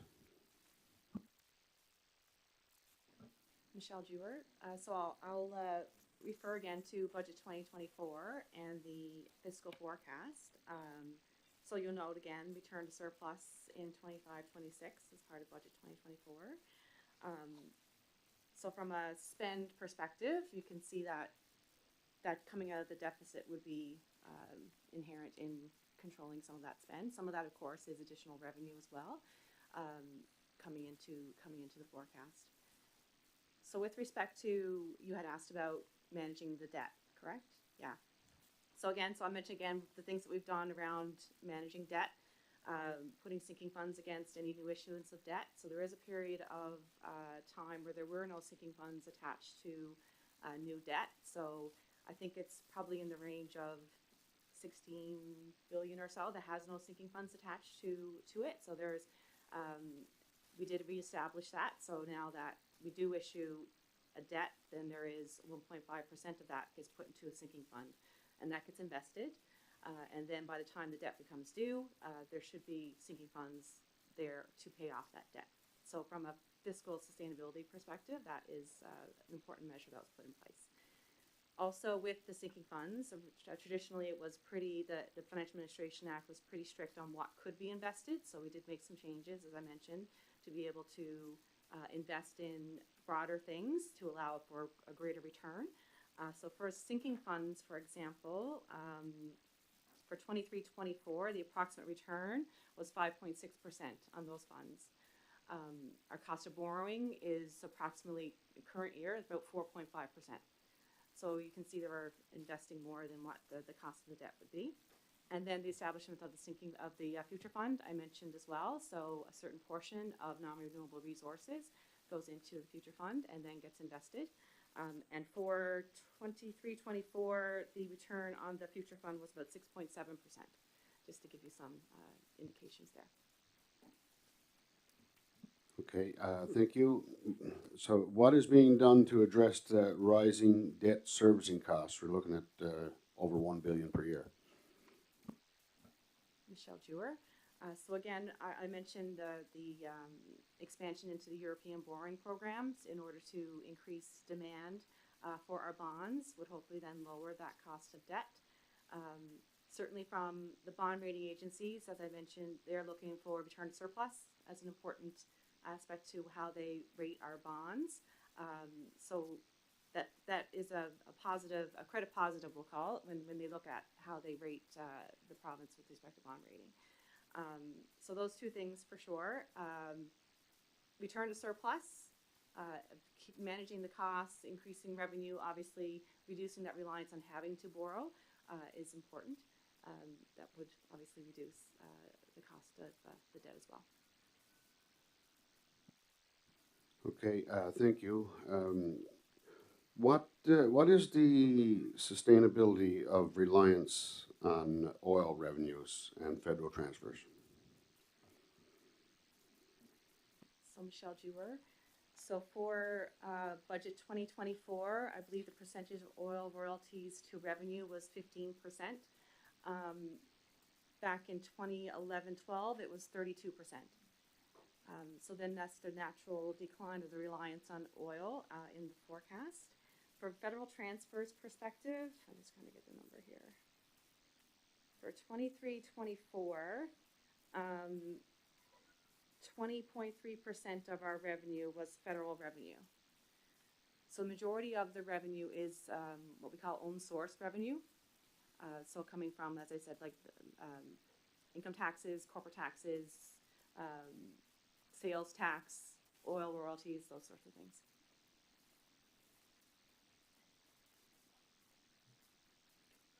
Okay, thank you. what is being done to reduce the to reduce that reliance on the oil revenues? Michelle Jewer.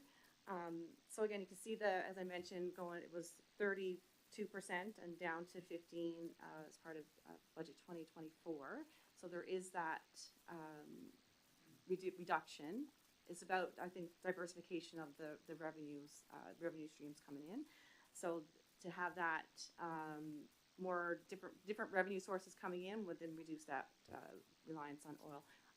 For example, I'll just mention the wind hydrogen as an example of a new source of revenue that would be coming into the province.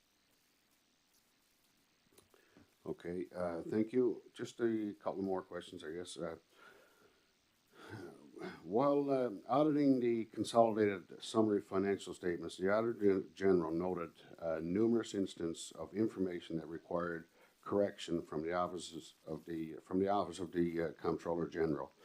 How is the Office of the Comptroller General working to reduce errors associated with the modified cash basis of accounting?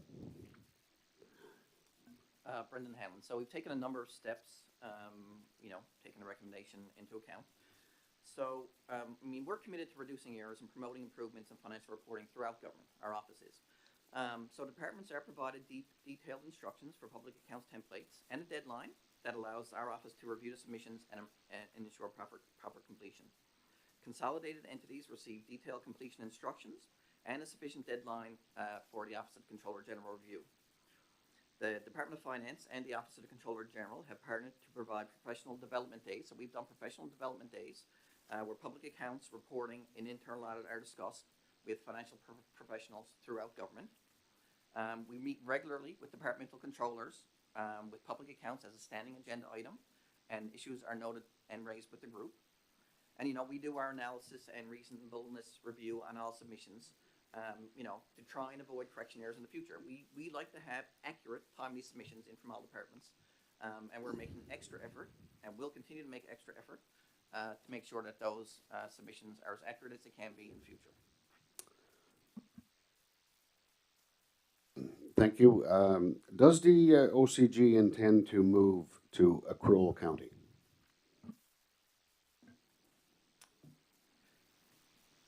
Ultimately, the financial statements of the province are provided on an accrual accounting basis, but the Financial Administration Act,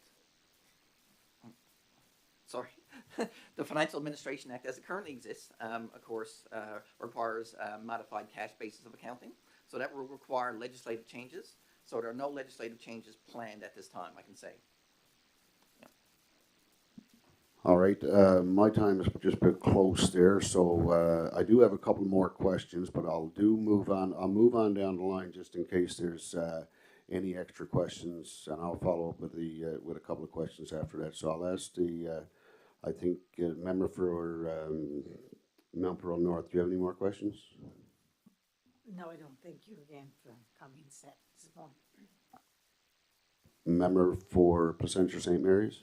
No more questions from me. Thank you very much for your contribution. Member for Lab West? Thank you, Chair. I have no more questions, and I thank our guests for providing information today. Thank you. Member for Lake Melville? Thank you, Chair. It's not a question, it's a comment and maybe a compliment. And back to the Deputy Minister, I was just doing some rough calculations in your investment strategy on the sinking funds. So that would represent somewhere between, am I getting this right, 8 to 10 million per $1 billion? Is that what we're actually gaining there through your investment strategy? Is that what, did I get that right? I was looking at the percentages. You had 5.8 and then 4.6, and so that's about $10 million per billion. Is that what we're? Michelle Jewer, I'd have to do the calculations. Yeah. I had to get back to you to confirm. But so for sinking funds, for example, the balance is about 1.5 billion is what we have in sinking funds currently, and we have about a 5.6% return on that for the year, right, for 23-24. Oh, okay. Right. The future fund, there's 390 million in that. Yeah, right? but the difference, the way you're investing, is actually generating substantial many millions of dollars. So I'm thinking it's 8 to 10 million per billion. I'm not sure if I got that right or not, but I just wonder, how do we enter that into the budget? How is that showing up? That as a revenue, and how is it labeled? So it would be investment income, would be, Michelle Dewar, would be investment income on the income statement that would show up. The sinking funds actually come off of our borrowings, so in our liabilities, so, yeah. On your borrowing costs, yeah. No, I just want to say that's good. Thank you. And thanks for the opportunity. Okay, thank you. Member for Cape St. Francis. Thank you, Chair. No further questions. Thank you to all of you for coming out today and providing your answers to us. It's appreciated. Thank you. Okay, thank you. I'll follow up with a couple more questions. The Auditor General noted deficiencies in the reporting of asset retirement obligations, investments, and loans receivables. How does the Office of the Comptroller General, how is the Office of the Comptroller General reviewing disclosure requirements? Brendan Hanlon. So we completed a detailed review of all disclosure areas that were noted by the Auditor General. So disclosures in the 2024 public accounts were updated accordingly as required. So we did update asset retirement obligations, investments, loans receivable, and accounts receivable for the 2024 public accounts. So we took the recommendation under advisement and updated our disclosure requirements accordingly. Okay, thank you. During the audit of the Officer General's notes, four instances in which it took 60 or more days for the Office of the Comptroller to complete bank reconciliations. How is the Office of the Comptroller General improving its turnaround time for the preparation of bank reconciliations? Brendan Hanlon. So we have a sort of very clear review of all bank reconciliations now. They're all up to date meaning within 60 days is the requirement of the Auditor General. So as you said, there were 4 instances noted. We've reviewed all those 4 instances and we put processes in place to ensure that going forward, all bank reconciliations are completed in a timely manner. Thank you. I do have one more question, that's it. The Auditor General report notes 3 risks included in government's financial statement discussions and analysis that potentially can have significant effects on the province's economic and fiscal position. How is government using using the risk of highlighted in financial statement discussion analysis to inform decision making and spending priorities? Just to be clear, is this talking about rate mitigation and demographic issues? Yes. Okay. So first, just on rate mitigation. So the finalization of the rate mitigation plan with Newfoundland Hydro was announced in May 2024, effective July 2024, whereby domestic residential power rate increases associated with Muskrat Falls cost recovery are capped at 2.25% per annum. So that's sort of something that's been done with respect to rate mitigation. With respect to aging demographics, government makes investments in the province to make it a beneficial place to live and sort of raise your family. And we are working on our immigration policies and IPGS does a very good job of dealing with enhancing immigration within the province. So those are sort of steps that have been taken demographically. Elizabeth, I don't know if you had anything else. Yeah. So Michelle Dewar, so if you look at, again, budget 2024 from a demographic perspective and look at population indicators, we do see population growth in the economic forecast. That's the first time we've seen growth in many, many years. But just to give you an example, from 2023 to 2024, in 2023 population was 539,000. We had about 9,800 net migration from immigration, international, and interprovincial. And then we had a natural change in birth, about 3,500 of deaths. Natural change, of deaths over births, about 3,500. So a net of 545, 300 is a population perspective. So seeing population growth in the forecast, as Bren has mentioned, there is certainly the demographic of 75 plus does grow. in the forecast as well, but that is taken into consideration when we look at, in general, population and population growth. Okay, I think that probably may end the questioning. Just taking one quick look around, no questions. So I'll ask the entities if there are any closing remarks on their matter.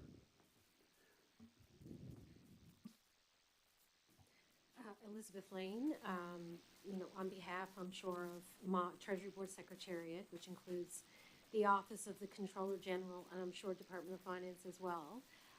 We're very happy to appear and provide the, excuse me, the information as requested by the committee, and we thank you for the questions and the opportunity. Thank you. And Brendan Hanlon, just briefly. I'd like to thank Lisa and her staff for all the work they do on public accounts. Excellent job they do every year on public accounts. So I just want to thank her and her staff, and I'd like to thank you guys for inviting us here to answer the questions. Okay, thank you. I'll ask the Deputy Auditor General if there's any closing remarks on her part. I, Sandra Russell, Deputy Auditor General. I just wanted to thank the Public Accounts Committee for having this hearing that addresses the public accounts. There are several jurisdictions that don't get this opportunity. I just think it's such an important part of our work, and it's just such a great experience to have these issues addressed in this public forum. I'm very pleased to see some of the responses and some of the recommendations we've made to make a more timely tabling of the public accounts in the future. Just thank you. It's been a great hearing.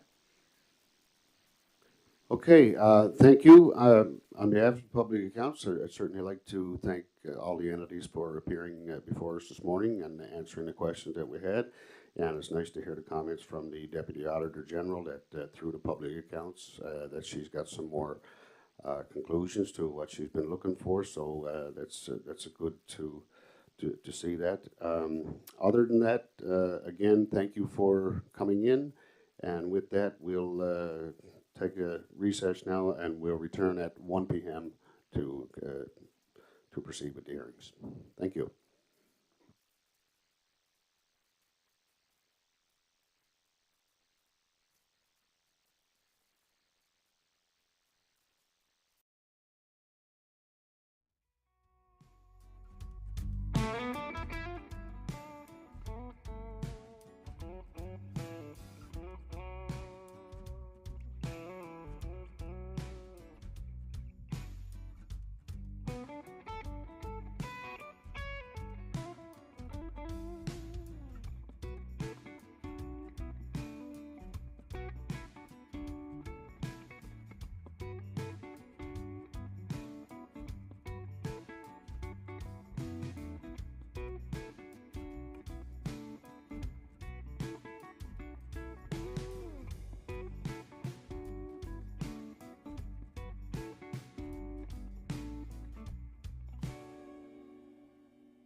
All right, thank you, everyone.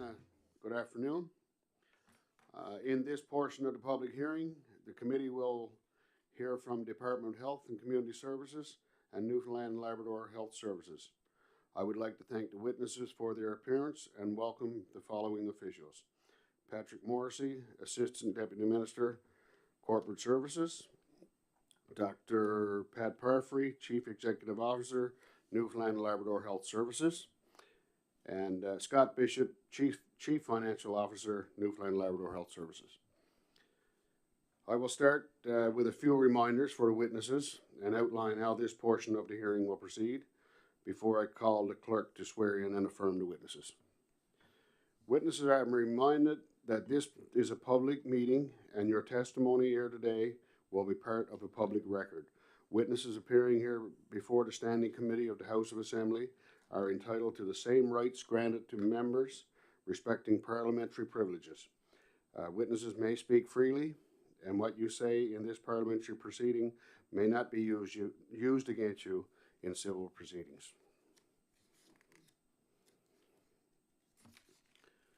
Live audio will be streamlined on the House of Assembly social media channels. An archived version will be available following the hearing. Answer will also be available once finalized. When called upon, please just activate your microphone. Identify yourself by saying your name first, and please remember to turn off your mic when you're finished speaking. First, I'll invite the Chief Executive Officer and Deputy Minister to make opening remarks. Then the committee members will pose questions in 10-minute periods. These rounds will continue until members have exhausted their questioning. I now ask the clerk to administer the oaths to the witnesses.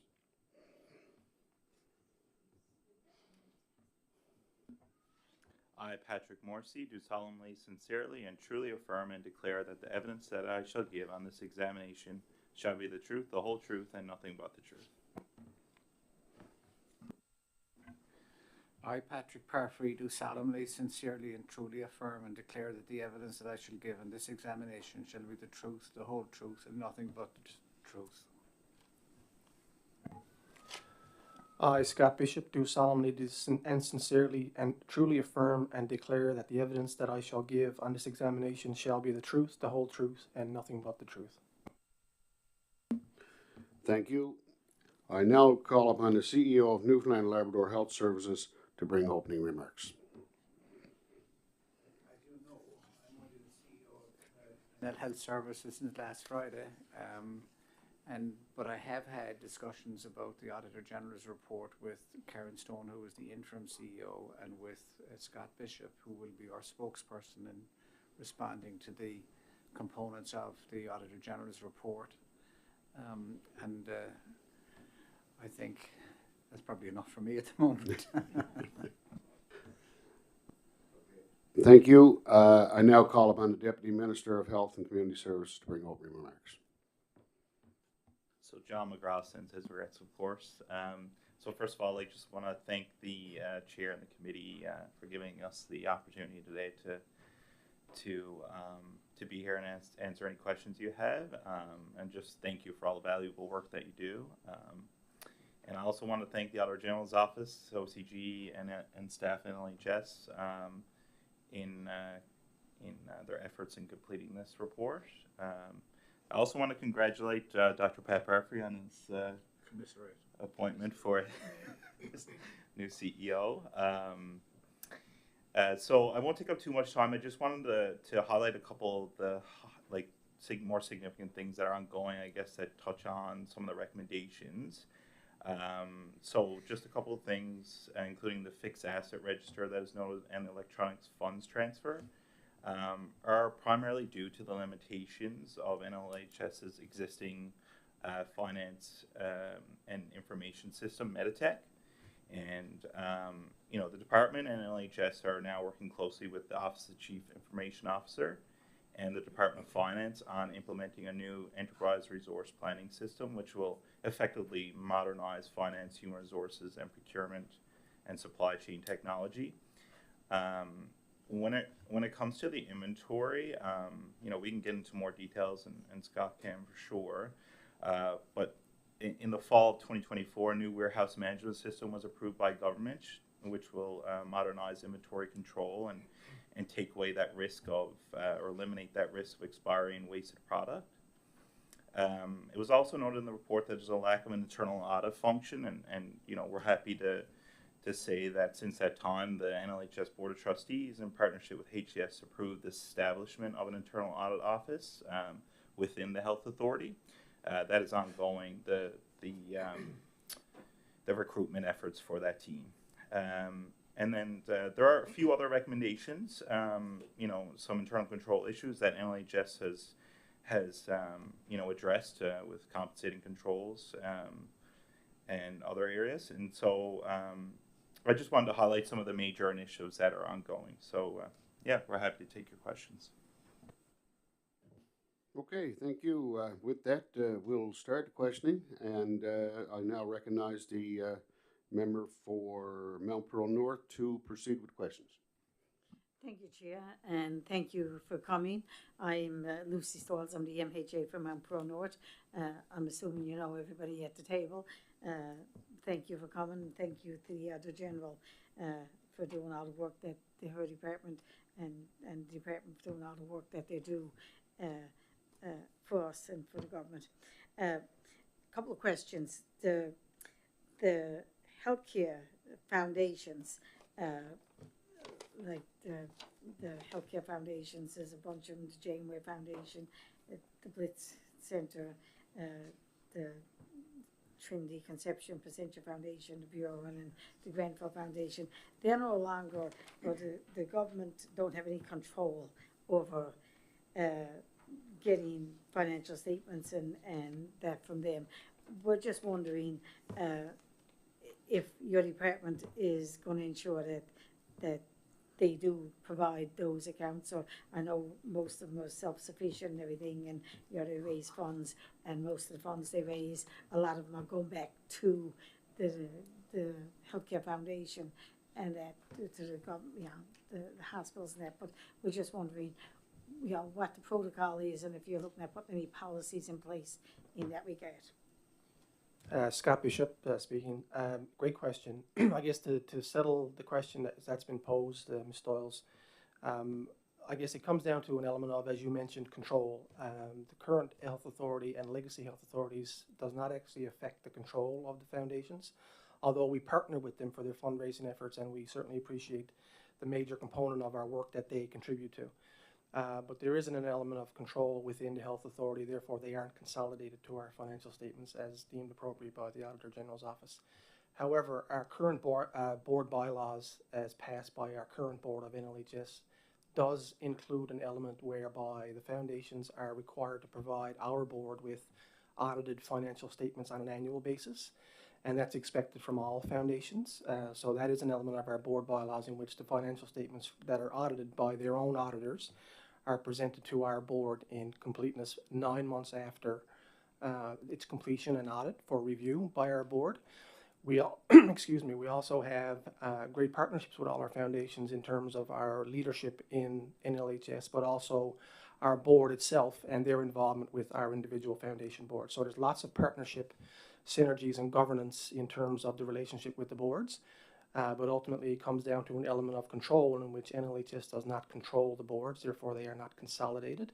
But there is an element of our bylaws, our board bylaws, that require the foundations to present audited financial statements to our board on an annual basis. And I just want to confirm that the chair of the board, of NLHS board, has created a subcommittee that includes all the CEOs of all the foundations, and they're about to meet. Okay, so would the Auditor General be able to get a copy of the financial, because I don't think they were able to get a copy, that was my understanding anyway. I'm just wondering if it could be provided. Have you asked for it, and is the Auditor General's office entitled or able to get a copy of that, and if so, when can she get it, or they get it?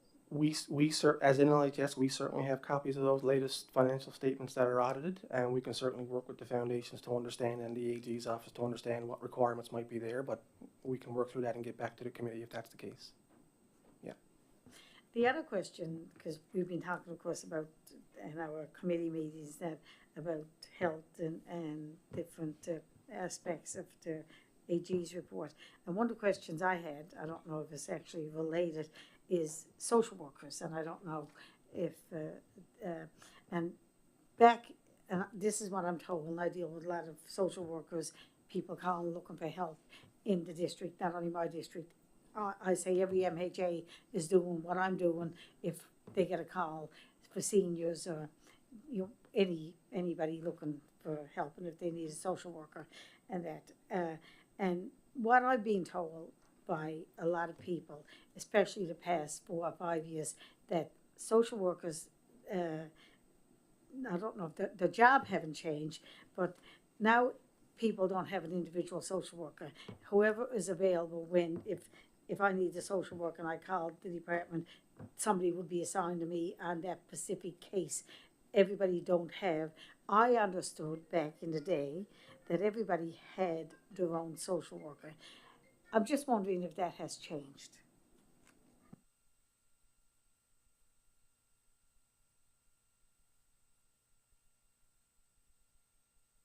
I'm not able to answer that question right now, but I can find an answer for it and get back to you about it. Okay, because like I know it's very concerning to me, and I don't, it's not really in the general's report, but I brought it up because it's been a concern to me as an MHA dealing with supervisors, and I know one, elderly lady had 5 different, and people trying to get in nursing homes, they got 2 or 3 different social workers before they get in, and then children and that. So I'd just like to know if things have changed. That's it for me for questions right now. Okay, thank you. The member for Placentia St. Mary's. Good afternoon. I'm Sherry Gamma-Walsh, MHA for Placentia St. Mary's. So you kind of answered some of my questions when in your introduction. Thank you very much for that. But that gave me more questions. So specifically around the Meditech system, you indicated that the fall 2024 new system was approved, and we're about to implement new system for the 5 entities. So do you have any idea about the timeline for the implementation, where you are with that as it pertains to moving from Meditech separately to one as a whole? So I just wanted to clarify. So the Meditech, there was nothing approved on that yet. We're working towards implementing a new system for Meditech. I think what I was referring to is the warehouse management system, which is the inventory system within NLHS that was approved. As for timelines, Scott can kind of maybe detail that a little bit better. Thank you for the question. So in terms of timelines, as Patrick identified, the Meditech solution is we're in active conversations with Health and Community Services, Department of Finance, and OCIO in terms of replacement of Meditech in what I'd refer to as the back office functions of that system, which are quite dated and fragmented. Patrick alluded to the fact that we do have a new inventory or warehouse inventory solution that was approved last fall. It's through a vendor, Texas. Which we will be implementing in 2 of our major distribution centers. One here in St. John's, you probably noticed the new warehouse on East White Hills is our St. John's distribution center, and one in Corner Brook that opened last year. So we'll be modernizing those 2 distribution centers to be the main hubs of distribution of supplies, medical supplies to all our facilities across the province. In terms of timelines, we foresee both distribution centers being fully operational by the spring. One likely before the other. The St. John's site actually includes the vaccine depot for the province, so there are some complicating factors in establishing that as it relates to the new software. But by June, we anticipate both distribution centers to be fully equipped with a modernized warehouse management system at that time. So June timeframe would be the latest. Earliest could be as early as April. So what infrastructure are you using right now? So at the moment, our warehouses are based on Meditech, the Meditech platform that Patrick alluded to. It is quite dated. We actually have 4 instances of Meditech across NLHS from the legacy RHAs. That's still in place. As you can appreciate, those systems are not consolidated. They don't speak to each other, quote unquote, and there's a lot of fragmentation and lots of exposure related to that. But it is a Meditech platform that's currently used. Aside from that, there's general manual controls that are in place from an inventory perspective. So this really does modernize our warehouse consumable inventory and put controls in place that Patrick alluded to around proper inventory rotation, expiry, and wastage. That has been a major concern with an antiquated system that we're currently leveraging through Meditech. So it's going to put us quite ahead in terms of modernizing that space for the PHA. Okay, so just so I can be clear, so the warehouse management system was approved in the fall, and you have 2 systems or 2 areas, and that's what you're moving to? Okay, all right. Auditing. So you did also speak about the internal auditing, but just can you just rehash, how are you auditing internally today? So today, we don't have a formal internal audit function. We do have standard internal controls that are implemented in terms of best practice when it comes to internal audit in general terms. We also have our audited financial statements performed on an annual basis by the Office of the Auditor General in terms of our financial statement audit. There are also policies enacted that are in line with Treasury Board and provincial government in terms of things such as travel, hospitality, delegation of signing authority. Those policies also provide a level of internal control. I think the biggest thing for us, as Patrick alluded to, is the implementation and the establishment of a formal internal audit office. An enterprise and an organization of government the size of NLHS certainly needs that function. And we foresee that function after being approved by government officials in terms of implementation. We're right now in the state of recruitment of a chief internal audit officer. This is an arm's length office from the organization, so it's a function that reports functionally to the Board of Trustees directly, and not to the organization per se or its leadership, and administratively to the CEO. So from day-to-day things such as payroll and other administrative functions, it does have a relationship to the CEO, but it does have a functional responsibility to the Board of Trustees. So it is objective in that sense of the word. So that's in the recruitment phases in terms of the chief audit officer, and from there that individual will form his or her office at that point. Okay. So I'm guessing like the risk assessments. Oh, sorry. I just have one thing. So similarly with the Office of the Controller General for the departments, they do offer internal audit, various internal audits for NLHS as well as the department. So just to add, that's who we use internally now as the Office of the Controller General. So just based on the auditing, the internal auditing and the controls, the inventory controls and what have you, I was just trying to wrap my head around like the risk assessment component and the quality assurance component. How do you make decisions now to determine, what area within a hospital, within healthcare, would need funding? Needs like, for example, is cardiac or oncology. Like, we know everything. Everyone's pulling for money. Every area is looking for investment. But how do you make those primary decisions of where the investment needs to go, say in 2025? It's a great question, and one that is a constant struggle in terms of understanding where priority areas are. But through the implementation of a risk register that we have as an organization, we understand where the primary risks are for the organization in terms of where funding is required. And that's both on the operating funding side, but also just as important as on the capital operating side or a capital funding side. We do have active governance structures internally in terms of understanding what priorities need to be met. And that comes from active conversations with our clinical partners, our frontline, in terms of where we see issues in terms of access that may need to be addressed through additional funding or the like. Of course, and Dr. Parfrey can speak to this more eloquently likely, is the the guide that we have with the health accord in terms of guiding our way forward, in terms of where we need to prioritize to make that a successful implementation. But that does provide us with a good blueprint, if you will, in terms of where our priorities are as a health system and where we should be prioritizing not only our operating funding allotment, but also turning the page to our capital side. I will make a comment about that. I think that the Health Accord has gone through a massive public engagement with involving 128 different groups of people and 10 committees, and has been accepted by government as policy for healthcare delivery and for action on the social determinants of health, and has made fairly substantial investments in both those arenas. The reality is that the priorities that I have as the CEO and what the organization will have is written in the Health Accord, so people will know what they are.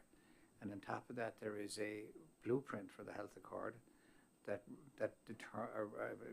discusses the implementation issues and how you could go forward with implementing each of those actions that were given priority. And it's the role, I suppose, of the NLHS executive to be able to determine what are the best ways to implement each of these actions, and that's ongoing. And I would like to say that of those 57 calls to action in the Health Accord, all of them have been acted upon either at a policy level or at an implementation level. But making policy is the easy part. The hard part is implementing it and dealing with the change management, and that's really what NL Health Services is engaged in at the present moment. Thank you very much. That's all for me. Okay, thank you, the member for Lab West. Thank you, Chair. In the report there, the Auditor General made concern about the line of credit that has been taken up by the, I guess at the time was the individual health authorities. Now it's consolidated into the NLHS.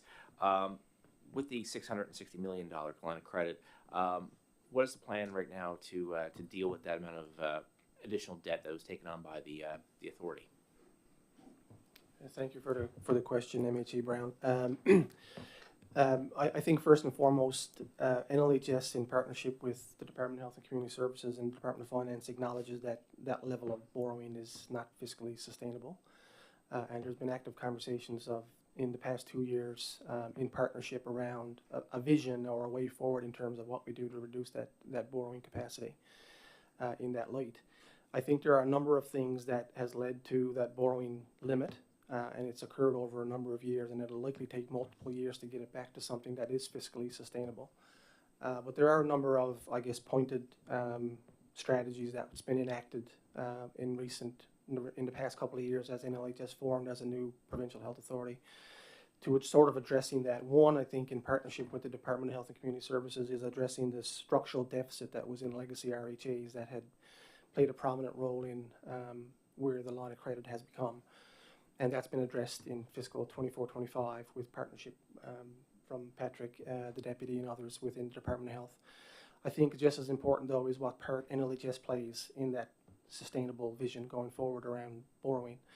And one element that we've been seized with as an executive and a board over the past couple of years has been, as the RHA or the PHA forms and evolves, where are the efficiencies that can be harvested to help with that borrowing and being able to reduce the reliance on that borrowing capacity. So we have established a multi-year sustainability plan that we monitor quite regularly with the department and with our board of trustees to enable efficiencies to be harvested and used in a way in which we can leverage our and reduce our reliance on our borrowing capacity. The other piece of that is the reduction of agency resources. That's been a big play in recent years and a requirement for us to be successful in delivery of service in the health sector, but a plan to reduce that agency reliance is also enacted, and we're monitoring and reporting that quite regularly in terms of another big area in terms of efficiency finding and being cognizant of our responsibility around that. So I think in partnership there are a number of levers that are being enacted to be able to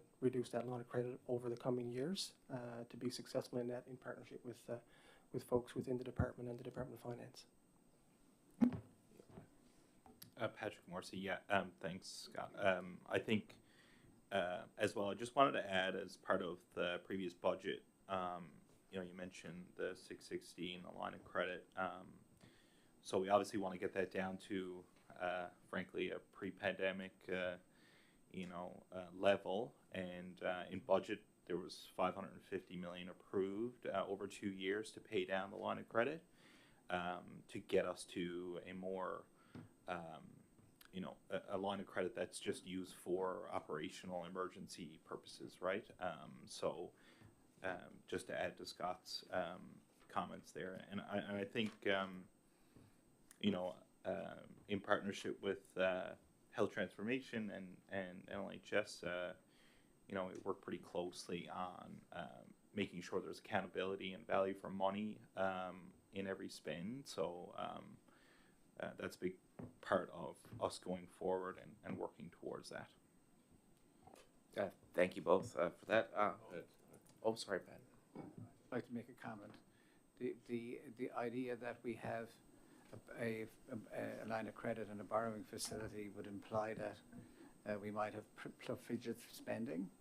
I don't actually think that's the case. I think that the structural deficit is really important, and the addition of having to pay for agency nurses, actions that are requested to take place that are unfunded, and wage increases on top of that are the things that are driving this, not profligate spending.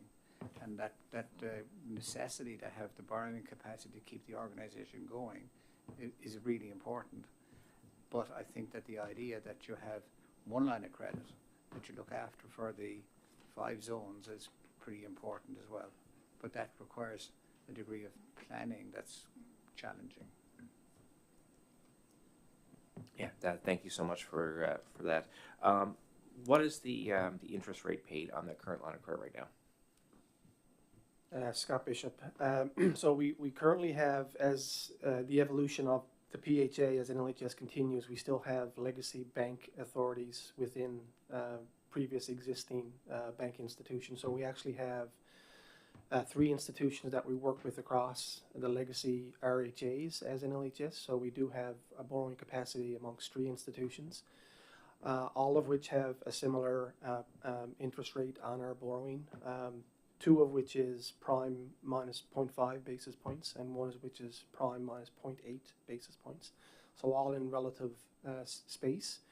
But nonetheless, as Dr. Parfrey alluded to, the ultimate game in terms of our standardization and evolution as a PHA is to standardize not only our systems, but our things like our banking institutions. And that's part of a work plan over multiple years that will get us there. But at this point in time, we're dealing with 3 particular banking institutions with varying rates of interest, but relatively in similar terms. Thank you so much. Also, with this right now, so I guess the ultimate goal is to consolidate everything into this. What is the time frame right now for consolidating the finances of the legacy RHAs and NILCHI all into one? What is the current timeline for seeing that progression done? So we have actually consolidated, while the systems remain unconsolidated and very fragmented, which is a problem in another sense of the word when it comes to reporting. But for all intents and purposes, for presentation to government and its official financial statements, presentation to government officials in terms of the Controller General, and for audit purposes with the Auditor General, our statements are consolidated at this point.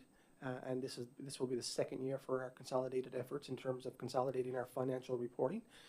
It's the systems behind that's the segmented and fragmented part. But for consolidated reporting purposes, we are consolidated for all intents and purposes for reporting purposes, whether it be for the Auditor General for audit, or for other reporting mechanisms up through the Department of Health for accountability reporting and general conversations. Thank you. And for the consolidating of the systems, I guess is the more the bigger picture here too. I guess as well as what needs to be done. What is the time frame for your consolidation of systems? I know you mentioned a few things there with Meditech and that. What is the time frame you're working with now to try to get that all in house? Another great question, and another really piece of work that's evolving over time. We spoke earlier about our warehouse systems, which is a major step forward for us. I guess the second piece of that would be the consolidation and modernization, better yet, of our antiquated Meditech system, which is what we're using at the moment. There hasn't been a defined timeline for that system integration and consolidation. We are in active conversations with the department officials, OCIO, as Patrick talked about earlier, and the Department of Finance to leverage capacity around what a consolidation system could look like and what system that might be. But again, we're in the very early stages of that work plan, but I'm sure that will come to light sooner than later and will be a major benefit for us all. Thank you so much. And I guess at the with the consolidation and everything like that, I guess we've had discussions, I guess, with the Comptroller General and stuff like that. But just I guess for the record and for public for knowledge of this, are you guys operating on a accrual-based accounting system? Yes, we are. All right, thank you. That's my final question. Okay, we'll move to the member for Lake Millville. Thank you, Chair. Perry Trimper, MHA for Lake Melville. My colleagues have grabbed a lot of my thunder. Yeah, so, and it wasn't thunderous. But I'd just like to explore a little bit more on the same line of thinking as Jordan was just doing now around the collapse of the RHAs.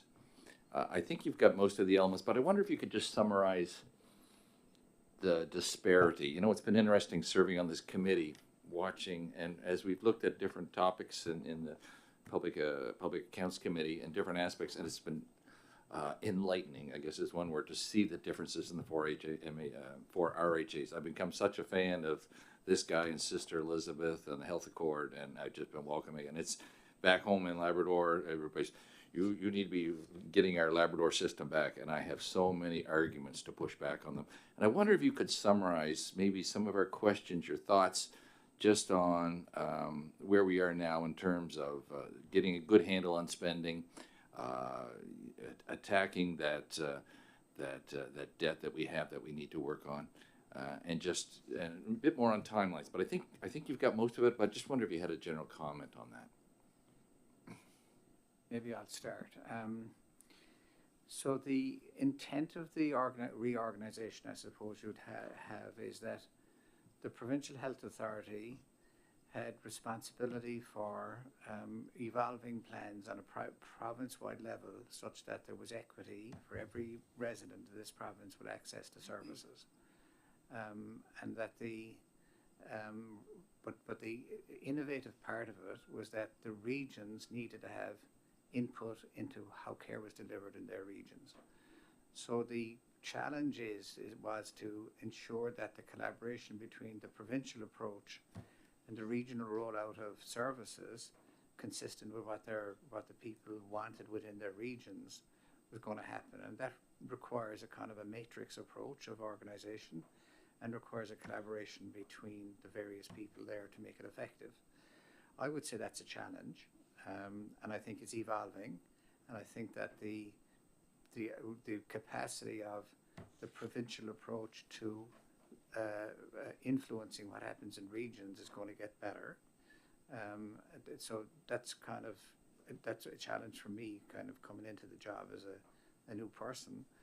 I think the consolidation of the finances is really going to be dependent on that system that Scott was talking about, and to ensure that the services that are present in each of those regions are done to the best of our capacity, and that involves a certain number of ways of doing so. So there are a set of services that need to be available for the region itself around the areas that they believe to be the most important, family care and internal medicine and surgery and obstetrics and the allied pieces that go with it, and their capacity to recruit to be able to provide those services, which is a challenge. That's kind of that basic suite of services that are necessary for a particular region and a particular district. And then there is the issue then of, for regions, that they're able to get access to tertiary level services, and that the idea there is that we need to be able to get tertiary level consultants to be able to travel to the people and to be able to treat the people in their own environment. That's actually happening in Happy Valley Goose Bay Cardiology. I've visited there twice in the last few months. General surgeon has gone there several times to do endoscopy. So the idea of bringing the care to the people is getting traction. And then virtual care is improving. And it is totally capable. It is a priority, I think, but it's feasible to balance the virtual care with the in-person care that's necessary to be able to provide good care to a patient. An example I'd give would be if you're living in Happy Valley Goose Bay and a woman had a breast lump, she might need to go, she currently might go to St. John's for imaging and then go back for the surgery and go back for the follow-up visit and go back for the next follow-up visit. Whereas the initial visit that's necessary could take place virtually, and the last 2 visits could take place virtually, and the provision of the imaging that's necessary could be provided in the region. So so what I'm saying there is that balanced approach to virtual care as against in-person care can evolve in such a way that the patient who's living far away can get good service, as good as you get in St. John's. So that's the idea of bringing the care to the people. And then the second idea is bringing the people to the care that's specialised. And examples of that would be somebody who's in Happy Valley Goose Bay with a myocardial infarction and needs a cardiac cath. Previously, there were delays in that transfer happening, but now with Heart Force One, that transfer is happening much faster. And what the data demonstrates is that for every 100 patients that are transferred using Heart Force One for their cardiac cath, 25% stay in the hospital in St. John's, and the rest of them go home. They don't go back to their facility. So that's an example of bringing the people to the care. And clearly we need to be as efficient as we possibly can. And I think the other element of that is around the air and ground ambulance system that the ground has been integrated, and the paramedics are now publicly paid workers, and the air is imminently been integrated, and the planning around getting helicopters to be able to be part of our system, and the planning around getting virtual or emergency care presented by professionals who are full-time in the job, so they look after the patient who's in the isolated area initially all the way through to coming to the place that they're meant to come to. That's evolving as well, and that integrated air-ground ambulance system will occur this year. So that's a good example of bringing the patient to the care. So I think that the benefit of the Provincial Health Authority is thinking in a holistic sense about how every person in this province can get optimal care despite their isolation or despite the lack of services in their own particular area. And that's developing. Now, the piece that this organisation, or what you guys are interested in, is to ensure that we live within our budget and that we consolidate our spending, and that we get this electronic solution to allow us to be able to provide a provincial picture of what's happening in all the regions. That's would happen in the next, we hope, year if people respond fast. I don't know if that answers your question or not. I think it was an excellent answer. Thank you. I have 2 more thoughts. Where do you feel you are on your 10-year horizon? It was always the health accord. And are we on track? Do you feel that, I'm sure some aspects are moving well, others not so much, but do you feel that 10 years is still achievable? I definitely do. Whether you get the health outcomes commensurate with the investment is another matter, because the improvement in health outcomes are going to be dependent on action on the social determinants of health, not on how good the health system is. We have the highest spending in the country for health care, we have the worst health outcomes, and we have the worst health system performance. So our capacity to be able to change that health system in such a way that performance gets better and health outcomes get better is paramount, and clearly we'll be trying to ensure that we evaluate every action that we take to see where we're getting to. In terms of all those actions that we recommend, and they are very substantial, and they involve an enormous amount of change, and they're very they're hard to implement. So people in the system feel under pressure, particularly at the senior level, because they're responsible for multiple portfolios. But the reality is that the government has made decisions consistent with the health accord to provide the money for major things like The health information system is a $700 million investment. Decision was made to do that. Family care teams requires money, and there's been already an agreement that $30 million has already been allocated in the budget to be ensure they happen.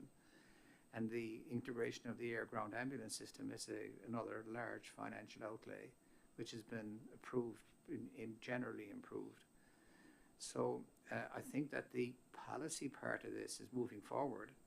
The implementation part of it is where the challenges lie, to ensure that we get the performance of these performance in these multiple areas where change is difficult, and how we manage the change to be able to get the type of programs that we're looking for.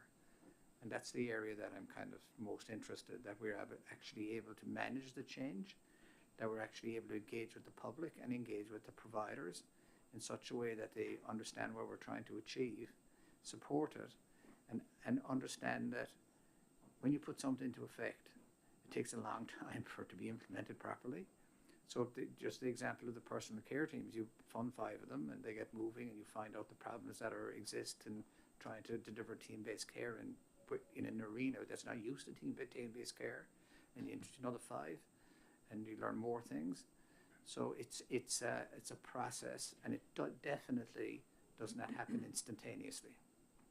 So to answer your question, I'll finally answer your question. In terms of the implementation of the actions that are necessary, I think that within 5 years, all of them will be implemented, and all of them will be in some way been able to influence the frustrations that exist for people around access and quality, etc. And I think that within 10 years, we'll probably see improvement in particular health outcomes, but in terms of how we affect the life expectancy of the population, that's going to take longer than 10 years, because it's going to be driven by social factors that influence health. Thank you. My time's expired. I'll come back with one later. Yeah. All right. Thank you. We'll move to the member for Cape St. Francis. Good afternoon, gentlemen. Jody Wall, Cape St. Francis District. I have a couple of questions.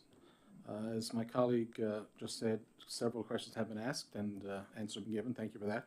But I do want to go back to the debt. And my colleague from Lab West spoke specifically about the line of credit and the additional debt incurred. Mr. Bishop did say it's not fiscally sustainable. They have to address the structural deficit with a multi-year sustainability plan, if I got that correctly. And Dr. Parfit, you just said that Newfoundland Labrador has the highest spending on healthcare in the country. So my first question is, why has NLHS experienced such substantial increases in debt? And I know you touched on it on a question from my colleague from Lab West a little earlier. I had difficulty in hearing part of your response. My fault, not yours. I'll see to that. However, experienced a substantial increase in debt. Why NLHS are we at this point today, in your words?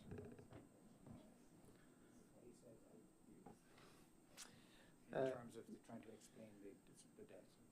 Go ahead. Thank you for the question, MHA Wall. I think, as I mentioned earlier, I think it's a multi-year, multifactorial issue that's been, the longevity of it spans multiple years across multiple legacy RHAs and entities that NLHS as a new entity certainly acknowledges is not sustainable, as I said earlier. Mm-hmm. And I think the factors that are at play here, one of which I mentioned is probably the largest, has been the structural deficit that has been carried for multiple years across all the legacy RHAs. So in terms of structural deficit, there are a number of elements that roll out during any given fiscal period that adds or can add upward pressure on an approved spending model or an approved expenditure profile. And health is certainly no different than that, and we're actually probably more prone for upward pressure than any other industry, with lots of complicating factors, one of which, and certainly we're all familiar with, is the 2 years we had a COVID-19 pandemic, which had put a tremendous amount of pressure on the system, which added to an already structural deficit across a number of elements that had been existing in RHAs.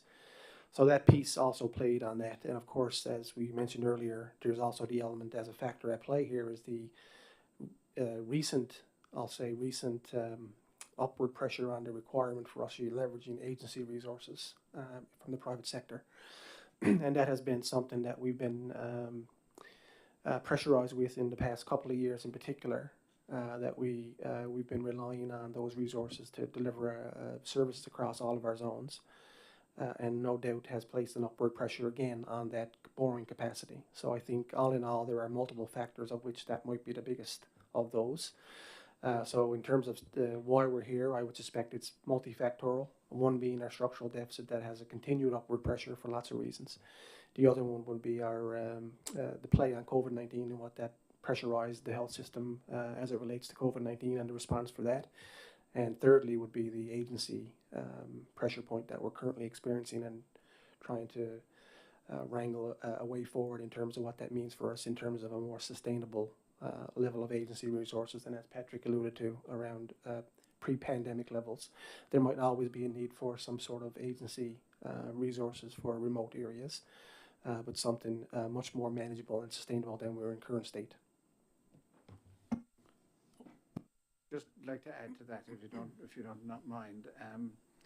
Clearly, the amount of money we're spending is high, and clearly, NL Health Services needs to be able to identify ways that they spend less money. And some of that might not be savings, some of it might be transferring in from money to services that are not working well enough because they're underfunded. But having said that, with the changes that have been made, it is likely that there would be actual savings in due course, particularly around the health information system. That will happen, particularly in back office functions that would come with using Oracle, and those savings would happen as well. And I think that there are issues around efficiency that we can do better with matching the number of providers that are necessary to deliver care that's actually being delivered. Again, using electronic capacity to do that would occur. And then, but you got to remember as well that we're interested in trying to transfer as much of our care to the community as we possibly can and out of hospitals. So that piece is also going to be a financial challenge. Particularly as if you take elderly, we're dependent on having a strong home support system that would allow people to stay at home for longer than they are. And we'd probably prefer to use personal care homes more frequently than long-term care facilities. And all that stuff requires action, I suppose. And if we got that, it might actually save us money because long-term care facilities are so expensive.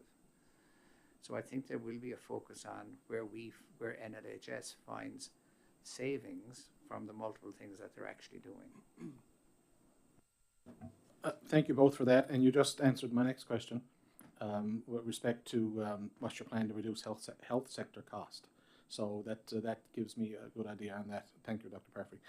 Dr. Parfrey, in your opening statement, you said you were CEO since last Friday. We appreciate that. We do. But later on, you made a comment about your priorities for NL Health Services. So I'm just wondering, with respect to the outgoing Ms. Stone, CEO, have you discussed priorities with the outgoing CEO and what you have now, or do you have a new, with respect to financial priorities? What are your priorities financially for NL Health Services going forward? Again, to answer all the questions we're here with respect to debt and what have you. What are your priorities? You did allude to that, and I'd like to expand on it, if you would, sir. Well, I think that Karen Stone, who is the interim CEO, would be very much aligned with the health accord and very much aligned with how we would go forward.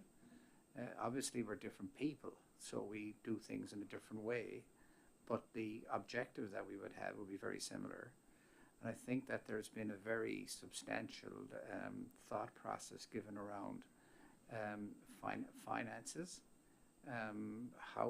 where and how we can find savings and at what kind of a speed. And then how do we match that with the clinical priorities that we've got that are related to the things that I mentioned, right? Better community care, decrease in surgical backlog, better access to a family doctor, better access to emergency rooms, more surgery, more imaging, and more access to that, all of which costs money, and all of which the public demand. So you've got this extraordinarily demand that will never go away, and which means that the health system will always be under stress and always be a political issue because the publicly funded system, the public are demanding, and they're going to keep demanding. Right? So our challenge is managing our resources to be able to provide what we're able to provide. Thank you for that. I do have one last question, and it came up from a comment that Mr. Bishop made with respect to the Chief Internal Audit Officer. Do you have a timeline on that recruitment for that important position? Because I'm sure that will indeed make a huge difference to NL services overall. Yeah, thank you for the question, and it's a good one, and one that the job has actually been posted since last fall. So it's been through a number of cycles of recruitment, and we have not yet, or I should say the board has not yet been successful in their recruitment efforts. And that's been reposted, as I understand, for recruitment. But to your point, it is a major element of control for the organization, and one that not only executive but the board is looking forward to in terms of understanding what the role of that position will play in our financial sustainability. So it's a long-winded answer to say I don't, unfortunately, have a timeline. Sooner the better for us and the board. And I think that should roll out relatively quickly once we hire that Chief Internal Audit Officer, and he or she will then prepare themselves for a small audit office that will be functioning relatively quickly upon his or her recruitment. Thank you for that. Is it an option to contract out the position, or are you looking for someone internal? Is a contract out option available for that? The posting as it sits right now, it is an internal hire, not an internal hire, but a publicly funded hire under the auspice and umbrella of NLHS funding envelope. So it wouldn't be a contracted provider per se. It will be an internal position, reporting, as I mentioned earlier, functionally to the Board of Trustees, but administratively to the CEO. Yeah. Thank you very much for your answers. It's much appreciated. That's it from me, Chair. Thank you. Thank you. Plan on forcing MHA exploits. There's a couple of times you mentioned care to community. How do you anticipate implementing this and anticipate a cost?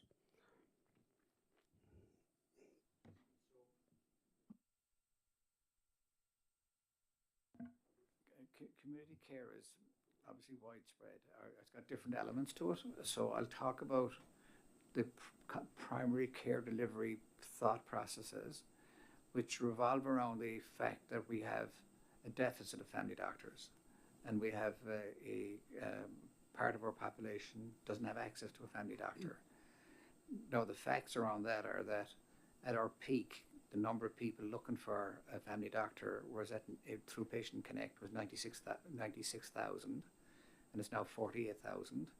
And it's diminishing, and it'll diminish by another few thousand this month. And it's related to access to family care teams. And family care teams are driven by the idea that if we've got a deficit of doctors, we've got to think of other ways to be able to provide those services, preferably by providers within whom the scope of practice exists for them to be able to provide some of that. So these family care teams have not only have doctors, but they have nurse practitioners and nurses and allied health professionals, and they're then considered to be able to contact with those resources that are in the community, like community care, care of the elderly, etc. So that's the vision for them, and they have started, and they're provided about $2 million of new funding to be able to make them work.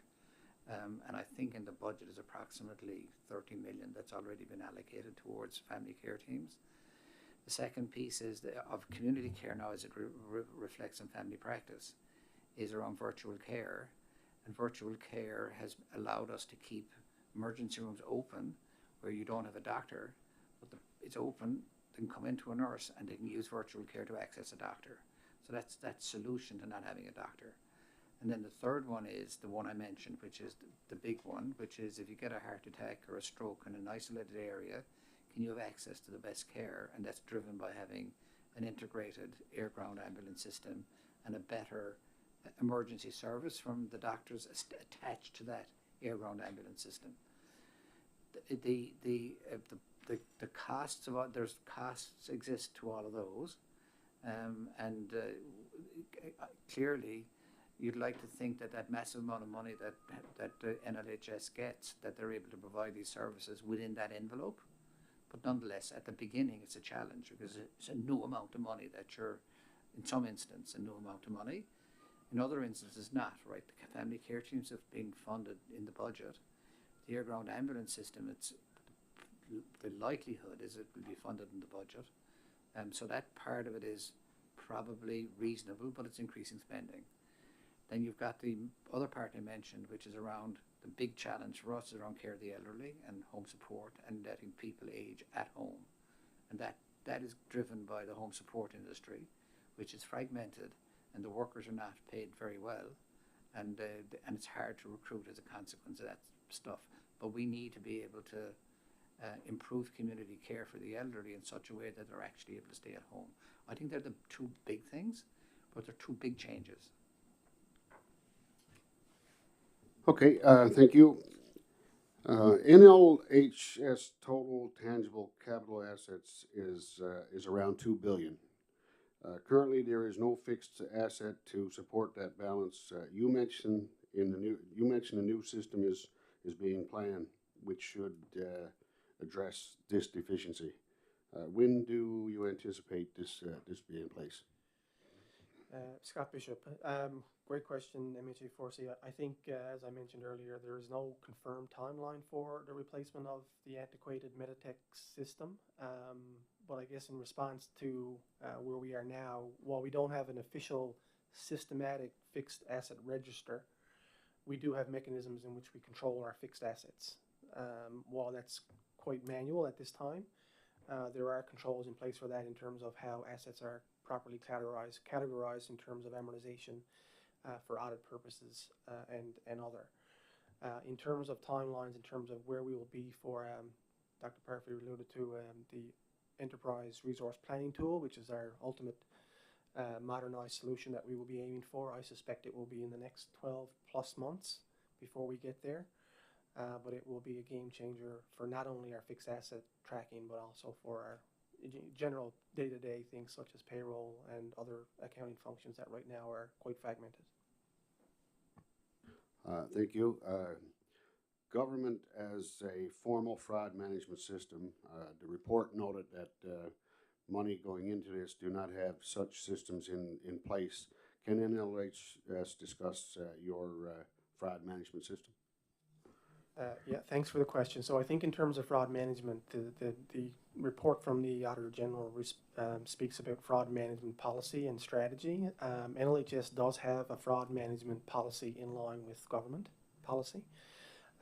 We do run a fraud management campaign annually from an awareness perspective across the organization, in ensuring that people have a legitimate mechanism in which they, for most importantly, report fraud, and then what happens when fraud is reported. And that would include escalation to the executive, to our board, to the department, and ultimately to the Auditor General upon audit of the organization. So there is a fraud management and related policy in place of NLHS, and that's in line with government's fraud management policy. Yeah. Thank you. As do other government entities, NLHS uses credit facilities, a form of debt-like line of credit, as part of its cash management strategy. What efforts are being undertaken to reducing NLHS's reliance on credit facility to fund its operating expenses? Once again, thanks for the question. I think this one maybe alludes to a previous response provided, but I think I think the line of credit has gotten here over multiple years, and it'll likely take multiple years to have that reduced to a balance in which is more financially sustainable. And there's a number of factors that has led to that balance, and likely multiple factors that will lead to its reduction. One of which I talked about earlier was a multi-year sustainability plan that we've established over the next 3 years, which has a fairly sizable quantum of savings. And as Dr. Parfrey alluded to, as the system continues to evolve and efficiencies are gained through system wins, we are currently implementing an HIS, Health Information System, EPIC, which will lead to significant efficiencies. And likewise, when we get to the back office or business operations of the organization with a modernized ERP system, it will also further enhance the ability to find efficiencies in that regard. The other big lever in this would be the conversation around the reduction of agency or the reliance of agency resources. That is a big play right now in terms of our spend, and we're looking to curtail that over time. And of course, in partnership with the department in terms of understanding the creep that we often see in structural deficit and making sure that that's addressed so that we don't have to turn to borrowing capacity to be able to facilitate that in terms of funding. Okay, thank you. I'll continue now with the member for Mount Pearl North. Thank you again. You talked about pressure points and savings in health. I'm just wondering if the community value have played a big part, people taking community value. I don't know if you can answer that, but is there more people taking advantage of the community value, and is that a hardship or burden on the system? That might be one that I can't answer, and one that's likely more prominently asked to the pension administrator, which would be Provident. Might be more prone to talk about the impact on that. That's it for me for questions. Okay, thank you. We'll move to the member for Placentia St. Mary's. No further questions from me. Thank you very much for being here this afternoon. Okay, thank you. Member for Live West. Thank you. Just a bit off topic. I'm asking for Perry. Off the scope of the hearing, however, actually, no, Perry's going to answer. You get 2 minutes. Thank you. I apologize. I have to run to another event, but I had two points I want to make. One is that this morning we had a great discussion on the strategic investing that is occurring province-wide, handling sinking funds, and just that fractions of a percentage and what it's resulting for the provincial treasury. I'm assuming your team is doing the same thing with that 600+ million, but I just wanted to put that thought out there. That might be a better question for the Department of Finance. I suspect they're all over it, but it was an interesting topic, and then they came with some additional information this morning. For example, I think last year they said they were able to, in handling their debt in a very proactive, aggressive, strategic way, they were able to result in a windfall of some $70 million just to handle the 1.5 billion, whatever it is, on borrowing costs. So it was just an interesting revelation. And then, my final point, I apologize, I got to run again. I sit in on the All-Party Mental Health and Addictions Committee, and we had a tremendous, I was very excited about the reviews from the pilot studies on the family care teams and what's going on there. And I just encourage you, as soon as you can, to get some messages out about it, because it really is exciting news, and it's cutting down access to doctors, and the sooner we can get that out, the better. Thank you so much. Okay, thank you. I didn't realize we had a new member for Lab West, so we'll see if the original member for Lab West got a question. No, I was doing that on behalf of MHA Trimper as he was on the way out the door. That's fine. Thank you. Okay, thank you, member for Cape St. Mary's. Cape St. Francis. Thank you, Chair. Nothing else from me. Thank you, gentlemen. Thanks for your responses today. They are appreciated. Thank you. Okay, I think that's just about ends the questioning line of questioning. So again, we do thank you for being here, and I'll ask the Deputy Minister, the interim CEO, if there are any closing remarks. I'll just say that the whole issue of spending and how we spend and how we match our priorities with the money that's available to us is important. And I think that we want to be able to address the needs of the population within the funding envelope of the province. That is central to what we're trying to achieve.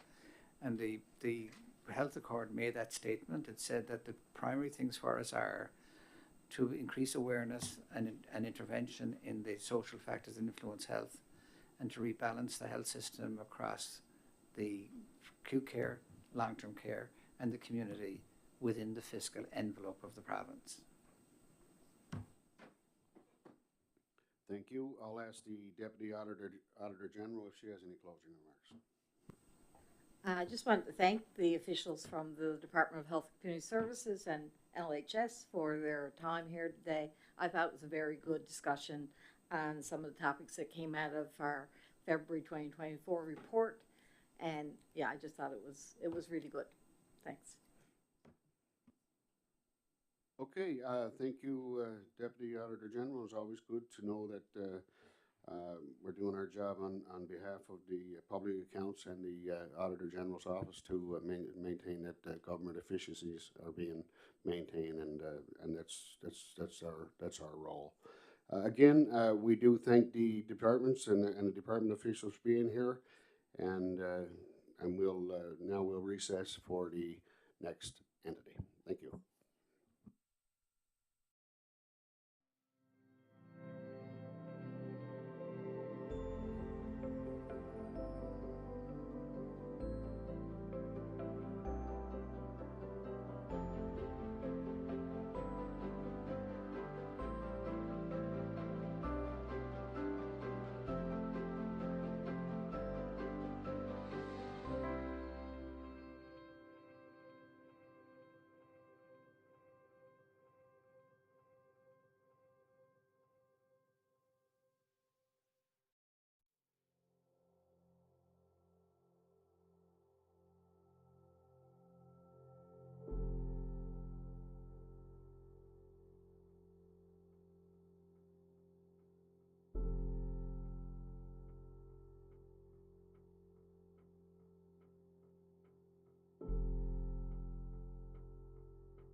Okay, thank you. I think we're ready to start. So, in this portion of the public hearing, the committee will be hearing from the Department of Children, Seniors, and Social Development. I would like to thank the witness for the appearance and welcome the officials of the following officials. Alan Duty, Deputy Minister. I will start with a few reminders for the witness, an outline of how the hearing will proceed before I call the clerk to swear and affirm the witness. Witnesses are reminded that this is a public meeting and the testimonies here today will be on public record. Witnesses appearing before the Standing Committee of the House of Assembly are entitled to the same rights granted to members respecting parliamentary privilege. Witnesses may speak freely, and what you say in this parliamentary proceeding may not be used against you in a civil proceeding. Live audio will be streamlined on the House of Assembly social media channels, and archived versions will be available following the hearing. Answered will also be available once finalized. When called upon to speak, activate your microphone, identify yourself saying your first name, and please remember to turn off your mic once you're finished speaking.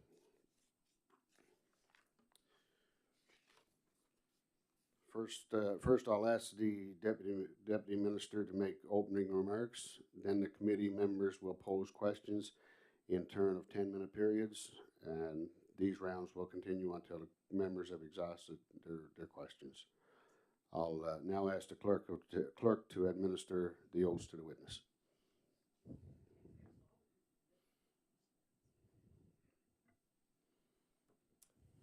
I, Alan Duty, do solemnly, sincerely, and truly affirm and declare that the evidence that I shall give on this examination shall be the truth, the whole truth, and nothing but the truth.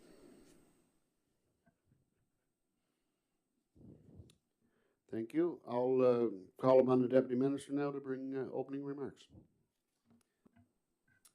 Good afternoon, everybody. It's a pleasure to be here to answer your questions this afternoon.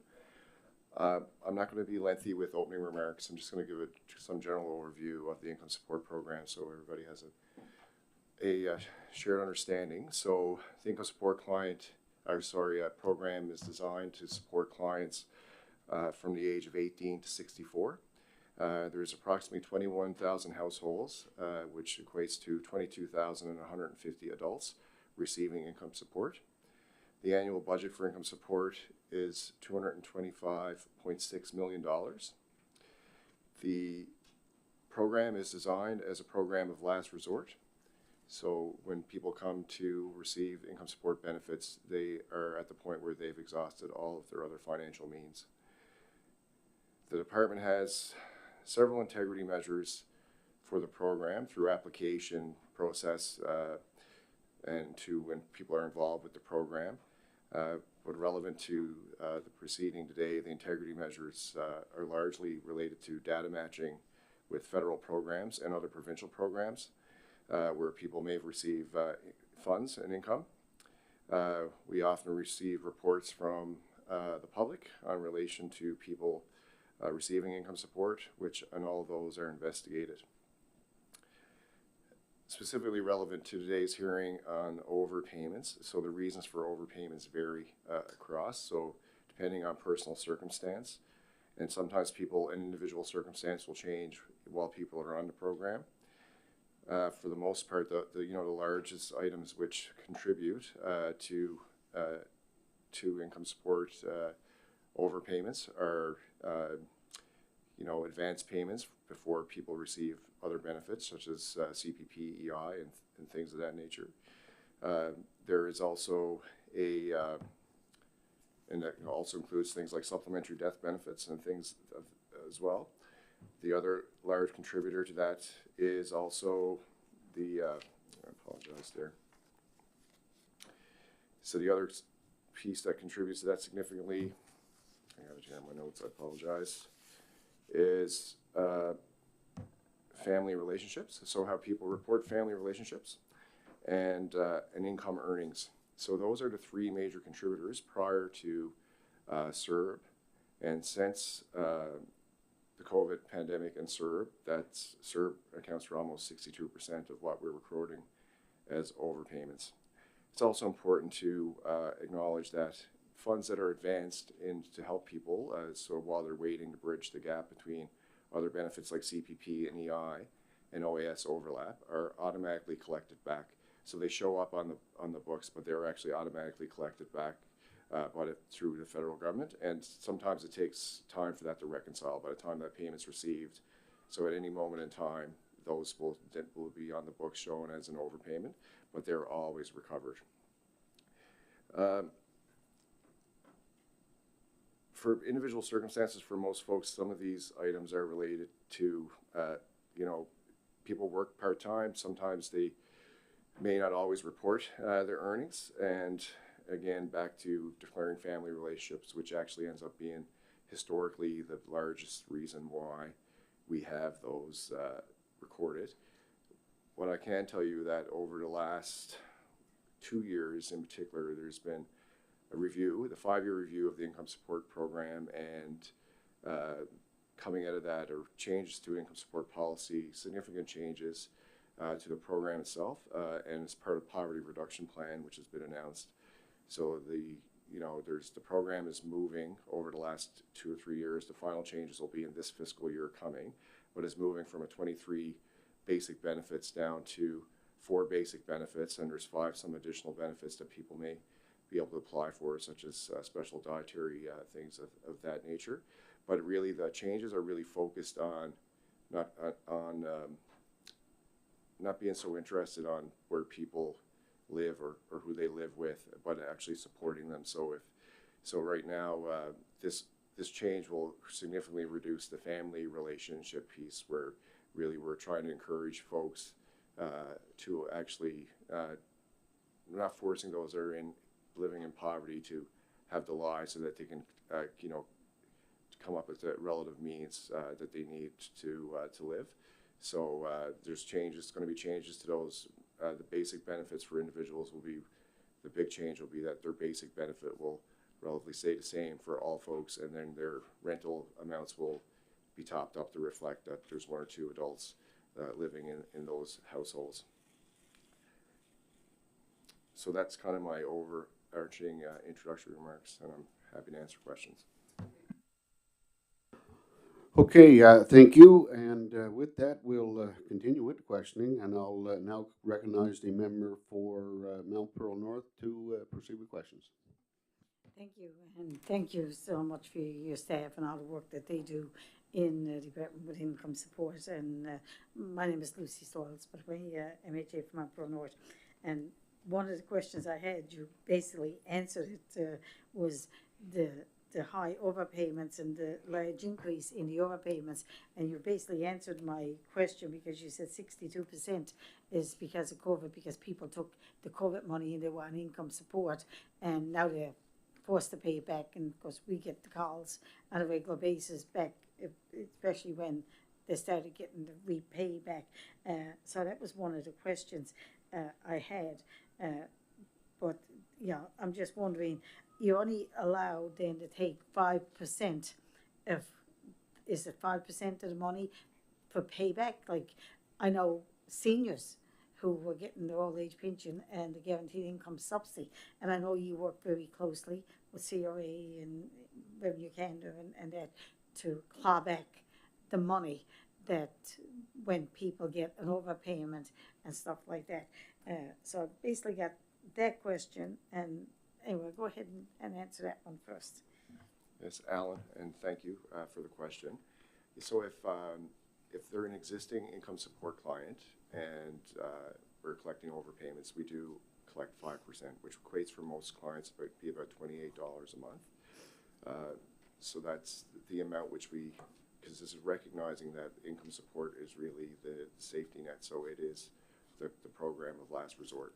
So we do only claw back at a 5% rate for those individuals. And then individuals that are no longer active on the income support program, so that those files are passed to DGS&L, and because they do the collections for folks that are not active on the income support program. So I couldn't speak to their policies specifically, but those would be handed off to those individuals, to their collection team at DGSNL. Yeah, I think they go beyond.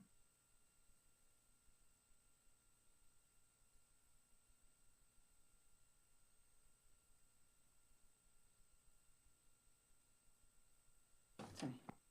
I think I turned it on and turned it back off again. When someone puts a complaint in against somebody on income support, if it's a family member, is that taken as serious as somebody? Because we look at all the different overpayments and yeah, I know you have a review when a complaint comes in, is they can appeal it and go through the process. And after all that's done, the question I have is there another process for them? If they said, no, I don't owe that money, I was wrongly accused, and is there any other avenue? I mean, they got no money, obviously, to go to court to fight to say, I don't do it, but especially if it's a family member that complained about somebody, yeah, I'm just wondering what the process is. Yeah, so regardless of the source of the complaint, like there's a due diligence from to validate whether or not it's true, and that starts with questioning of the client, and then whatever documents they may provide. I don't necessarily have statistic on how many of those are founded and unfounded, but so from that perspective, they are, so the same process is followed regardless of the source of the complaint. If there's any dispute regards to their income support, there is an appeals board that will listen to those and render a decision. So it does remove it then from the staff that are involved in that process. That's an independent body that would review that information to make a decision on the income support. Thank you very much. That's it for me for that. Okay, thank you. We'll continue with the member for Placentia St. Mary's. Hi, Sherry Gavin Walsh, Placentia St. Mary's. So I have a little bit of a different question. So you're alluding to the changes in the income support program, and that there's going to be a little bit of a different focus on it. I really like to hear the fact that you indicated that there will be a basic benefit that will stay the same, and then the rent will be based on the number of people who reside in the dwelling. That's a really good change. But I'm just wondering right now and I know there's been some changes to this also, but I'm just wondering about the policies and how you're doing this right now. So individuals who are actually receiving income support, initially there was like a yearly financial review of that particular individual done by the social workers. So what is the policy around that financial review, and who actually is doing it now?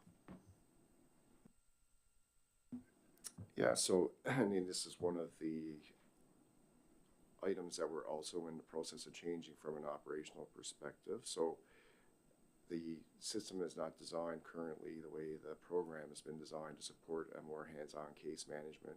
So that those changes are coming now in this fiscal year. We're going to move to a case management model to assist clients. It's twofold. It's part of an integrity measure, but it's also ensuring that we're providing clients with the right supports to help connect them with the labor force and things of that nature to help them, be able to live their best possible life. So those things are coming. The review, every file is reviewed every 2 years minimum. So it's not annual. It's every 2 years based in the current system. But that's one of the items that we're going to be changing with the case management. The reduction of the administrative burden in the changes that are coming to the income support program are going to provide the capacity for that change. So within the staff, so that's where that's headed. So, and those are conducted. Those reviews can be either client service officers or social workers, depending on the needs, would be doing. But most of the financial reviews are done within the the income support staff themselves, like the client service and individuals of that group. There is a specific investigative unit that deals with investigations of income support clients. Okay, so just want clarity. So every 2 years, the individuals, there's a financial assessment done on the individual, and who actually gathers the information from the families or the individuals? Yeah, so income support, like case management staff, will be reaching out to clients to do the follow-up with them and collect that information. Okay. It's broader than that as well, because we are doing, of course, all of the data sharing across the federal government and other provincial programs. So like this may initiate that. So that's done regularly. That's a regularly, and like that's done more frequently. But and so some of those clients may be flagged and maybe, you know, engaged with earlier than the 2 years based on that work. But every file is looked at every 2 years. So there is data sharing with the federal government? Yes? Yes, yeah.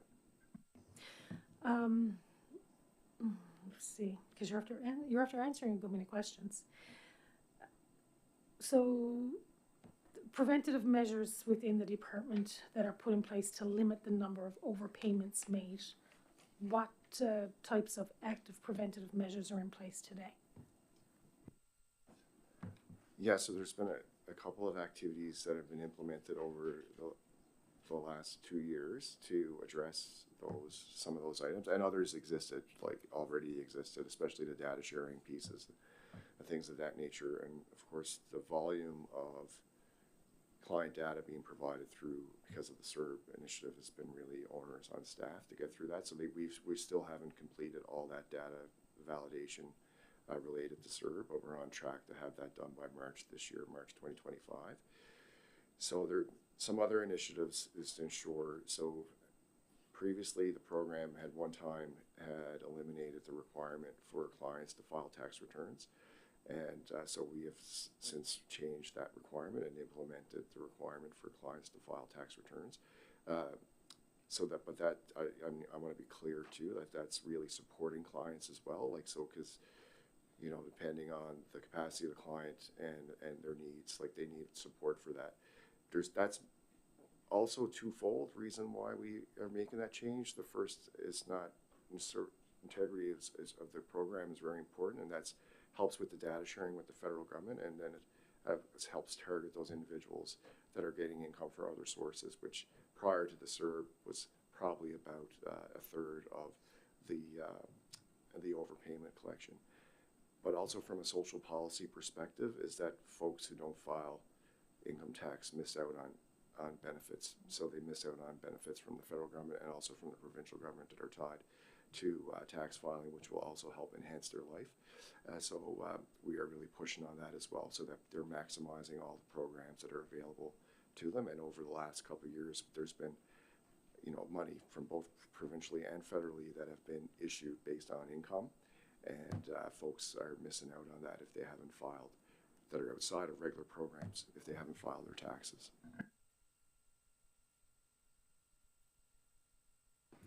Can you share any of the other changes that are coming? You said we're going down to 5, or what did you allude to there? Could you just elaborate on that? Yes, oh sorry, yes, absolutely. So there's currently, the system has 23 basic benefits and it's actually pretty complex. Like some of it's based on age category and parents and things of that nature, but we're reducing it down to 4 basic benefits, and there'll be 5 additional benefits, which will include like the single parent supplement, coastal Labrador allowance, there's a blind person supplement, a special diet supplement, and a dietary food allowance. But individual benefits will be standardized for everybody, and then a single accommodation benefit, and there'll be a shared accommodation benefit, and then a household expense benefit. So those will be the benefits that'll be reduced to. And I'm happy to share a document with the committee so they can actually see the high-level changes instead of going through them all verbally. That'd be perfect, because I'm here scribbling it all down right fast. Thank you very much. That's all the questions for me. Thank you. Okay, thank you. We'll move to the member for Lab West. Thank you, Chair. Just going back to, I guess, the overpayments and you mentioned that CERB was about 60% of the current files for overpayments. How much was spent on resources to deal with these overpayments and collection, and did it outweigh what the individuals did receive in CERB? Like, was there a cost analysis done on the benefit of actually trying to recapture this money, or was it just or is the department utilizing a lot of resources, which probably would outweigh the benefit of trying to recapture this money? So, was any cost analysis done in that sense? Yeah, also, it's an excellent question. I'd be Yeah, no worries. No, thank you, and that's excellent question. I think if we just go back even pre-serve, so the department recuperates roughly about $3.5 million a year on overpayments, and overpayments pre-serve were, in the realm of 6 to 8 million. So it does, it from a cost benefit perspective, it actually does. We didn't grow staff to deal with the serve issue, and this is why we're now in 2025, and we're still doing the same staff, we're doing that data matching. And so we haven't grown resources. It's just late being added to. So you'll see over the last 3 years now, this year as well, you'll see a larger increase in overpayment. So we haven't. So the cost benefit analysis, we are recouping more than it costs. Significantly more. I would suggest it costs than to actually have staff go through that process. And out of all this, out of all your overpayments and that, how much has been declared unretrievable? Has the individual passed, or you're just not going to get it back? There's no way to get it back. How much of it has been declared that so far? Yeah, so from the way it works currently is that if you're a client of CSSD, we are collecting. So we CSSD per se isn't writing off. Okay. Because we're collecting from clients at a very small amount, but we're collecting from clients. And the other portion of that, it moves to DGS&L collections for collection, and they would have to actually respond to that. I don't actually have that number in front of me. I can get it for you, but I don't have it here with me. No, that's fine. I guess this leads into my next question. I guess between DGS and yourselves, we know that, and it's been pointed in through the Auditor General's office, and that there's some clients that bounce back and forth between collections with you and collections with DGS, and then they become a client again and go back and forth, and this probably muddies the waters of what's owed and what's not. But what is the communication between the two when it comes to collections and that? Is it a very frequent, or is it just more or less a file transfer? Because it could, from what the Auditor General pointed out, it could be an issue, potential issue, with the clients going back and forth between the two. Yes, so we have a memorandum of understanding with DGS&L on that. At the operational level, the director responsible for income support and the director responsible for collections are in, I would say they're in, I won't say constant, but they speak frequently on specific cases. And so there is information sharing and data sharing in relation to that to ensure that there's no gaps. All right, and I guess with the you said 60% currently of the workload is CERB related when it comes to overpayments. Can you give a better breakdown of the remaining workload on where these overpayments come from? Absolutely, and my pleasure to do so. So I'll use 23-24 data. So overlap payments like CPP, EI, and OIS, which we 100% recoup back. It's just there's always a portion on the book based on time delay.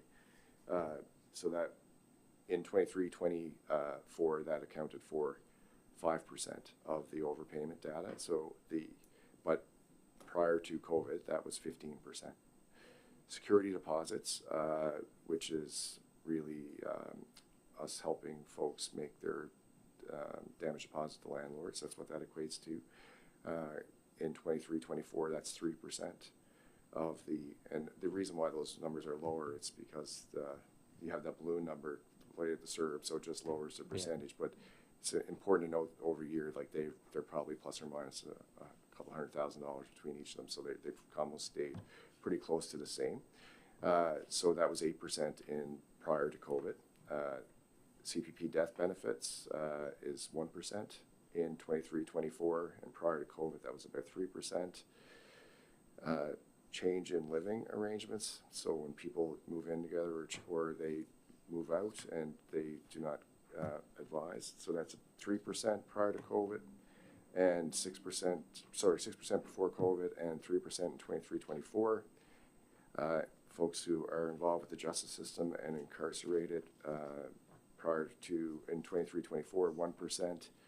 And prior to COVID, they equated to about 3% of the overpayments. Income earnings in 23-24 is 12%, and prior to COVID was 36%. and what we call false pretenses as a title within CSSD, which is really about individuals' family situations and things of that nature that people haven't declared. It's 11% in 23-24, and it was 22% pre-COVID. Thank you so much. And the total value currently that's sitting on the books of overpayments that are being recouped, what's the total value right now that is trying to be recouped? So in this report, I believe I was 95 million. So that's accumulated from the beginning of the program. So Yeah. that's not, but in 23-24, I think overpayments were at approximately 21 million. So it was 21 million at this point, but what, as of today's numbers, do you have today's numbers of what you're trying to recoup? I don't have that number in front of me. I do know that it's increased in the total. So it'll be approximate, I do believe it's around 113 million. Perfect. All right, that's the end of my questioning. Thank you, Dan. Thank you. Okay, thank you. We'll move now to the member for Cape St. Francis. Thank you, Chair, and thank you for being here today. Thanks to my learned colleagues, I'm down to 2 questions. But all good questions and all good answers. With respect to overpayments, what's the number of investigations annually that the department would have to complete with respect to overpayments? I don't have the exact number of how many investigations are done by staff. Which I can get that though and provide it to the committee. So the straight data transfer pieces are not investigated. Like this is a reconciliation of our data versus the other data. Those processes are automated. But the other investigation types, I can get you that number. I don't have it here with me. Okay, thank you. And I know my colleague from Lab West asked the amount that was recouped. Am I correct in my notes? 3.5 million. Is that correct? That's what CSSD collects. Okay. Just on folks who are within our system. Within your purview. Yeah. Okay. On average. That's an average per year. Okay, thank you for that. And one more. It's been said with respect to DGSNL, with their collection team, when an individual comes off income support, it goes to that department. And I know my colleague from Lab West mentioned about the communication between departments, and you said about the director. Annually, what's the number of files that come from your department to DGSNL that have to be followed up by their staff with respect to collections? Yeah, I apologize. No, that's fine. I do apologize because I actually don't have that number with me, but I can get that number. I think the caseload we've seen significant reduction in caseload, over the last decade. So, but I'll get you the exact number because I don't want to state a number that's false. Yeah. No, understood. I appreciate that. And this again comes from conversations we're having and whatnot. But anyway, that's all my questions, Chair. Thank you, and thank you for your answers. Okay, thank you, Pleman Forsey, MHA for exploits. I do have a couple of questions. I know now going down the line that most of the questions are being taken up, but I do have a couple of questions anyway. What portions of the overpayments are occurring due to fraudulent activity? Yeah, so an excellent question. So the terminology used in the department for a long period of time has been false pretenses. So it's complex to answer because once staff investigate, they are trying to determine the willingness of people who are trying to willingly defraud government, or if this is just a circumstance which they, some cases where folks may not have realized the rules, we're not following up with them frequently enough, that type of thing. So it is complex.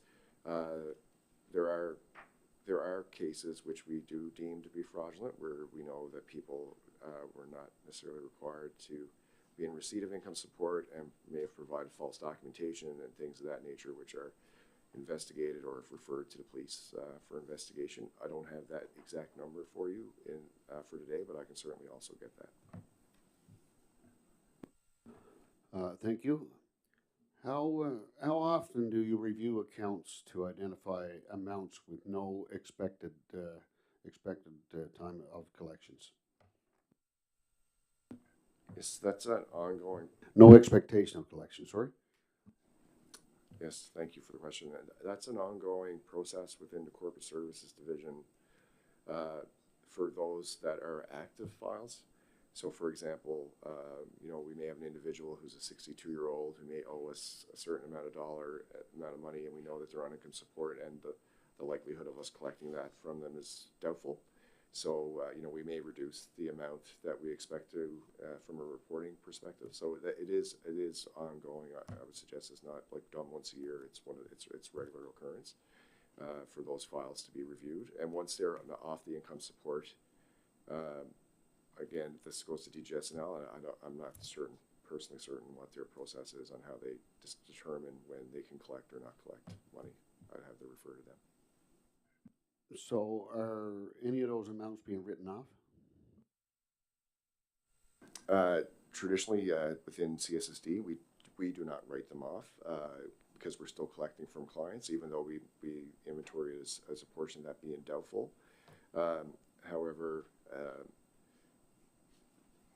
almost all write-offs that are done, which I still sign off as deputy, recommend for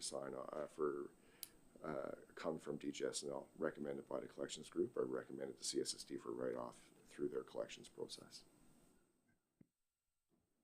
Okay, thank you. I have no further questions on that right now. I think we've, but I will go down the line. If I do see a light on either one of the members, I'll move to them. Anybody got a question? I just want to say thank you, but in the observation of 62%, if the 65%, 62% is COVID related, so basically is a good program when you look at 3%, whether it's fraudulent or whatever reason, it could be an EI or it could be any reason. So really at the end of the day, prior to COVID and the serve money, I mean, you're doing a good job. Yeah, so I just want to again say thank you for coming today and for the information. Thank you for that, and I'm sure staff would appreciate that sentiment, so thank you. Okay, I'm not seeing any more questions. I'll say that we've exhausted our questioning, and I do thank the Deputy Minister for being with us today and asking those questions.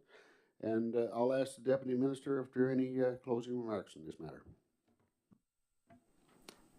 So first of all, again, thank you for the opportunity to be here and answer your questions. I just wanted to reiterate, if there's ever any question related to the program, please do not hesitate to reach out to our office, and I'll follow up with the questions that I didn't have the data for you here today. So thank you very much. Okay, thank you, and I'll ask the Deputy Auditor General if there's any closing remarks on her part. I'd just like to thank the Deputy Minister for his time and the opportunity for the Public Accounts Committee to discuss some of the items that were raised in our report from February 2024 that involved CSSD. Thank you. Okay, thank you. Again, thank you to the Deputy Minister from Department of Children, Seniors and Social Development for his attendance and testimony today. We are now at the end of the today's proceedings. Before we clue up, I would like to extend on behalf of the committee thanks to the officials from the Office of the Auditor General for their support and attendance today as well. Thank you. I also extend my thanks as chair to all the members of the Public Accounts Committee for your dedication and commitment to this important work.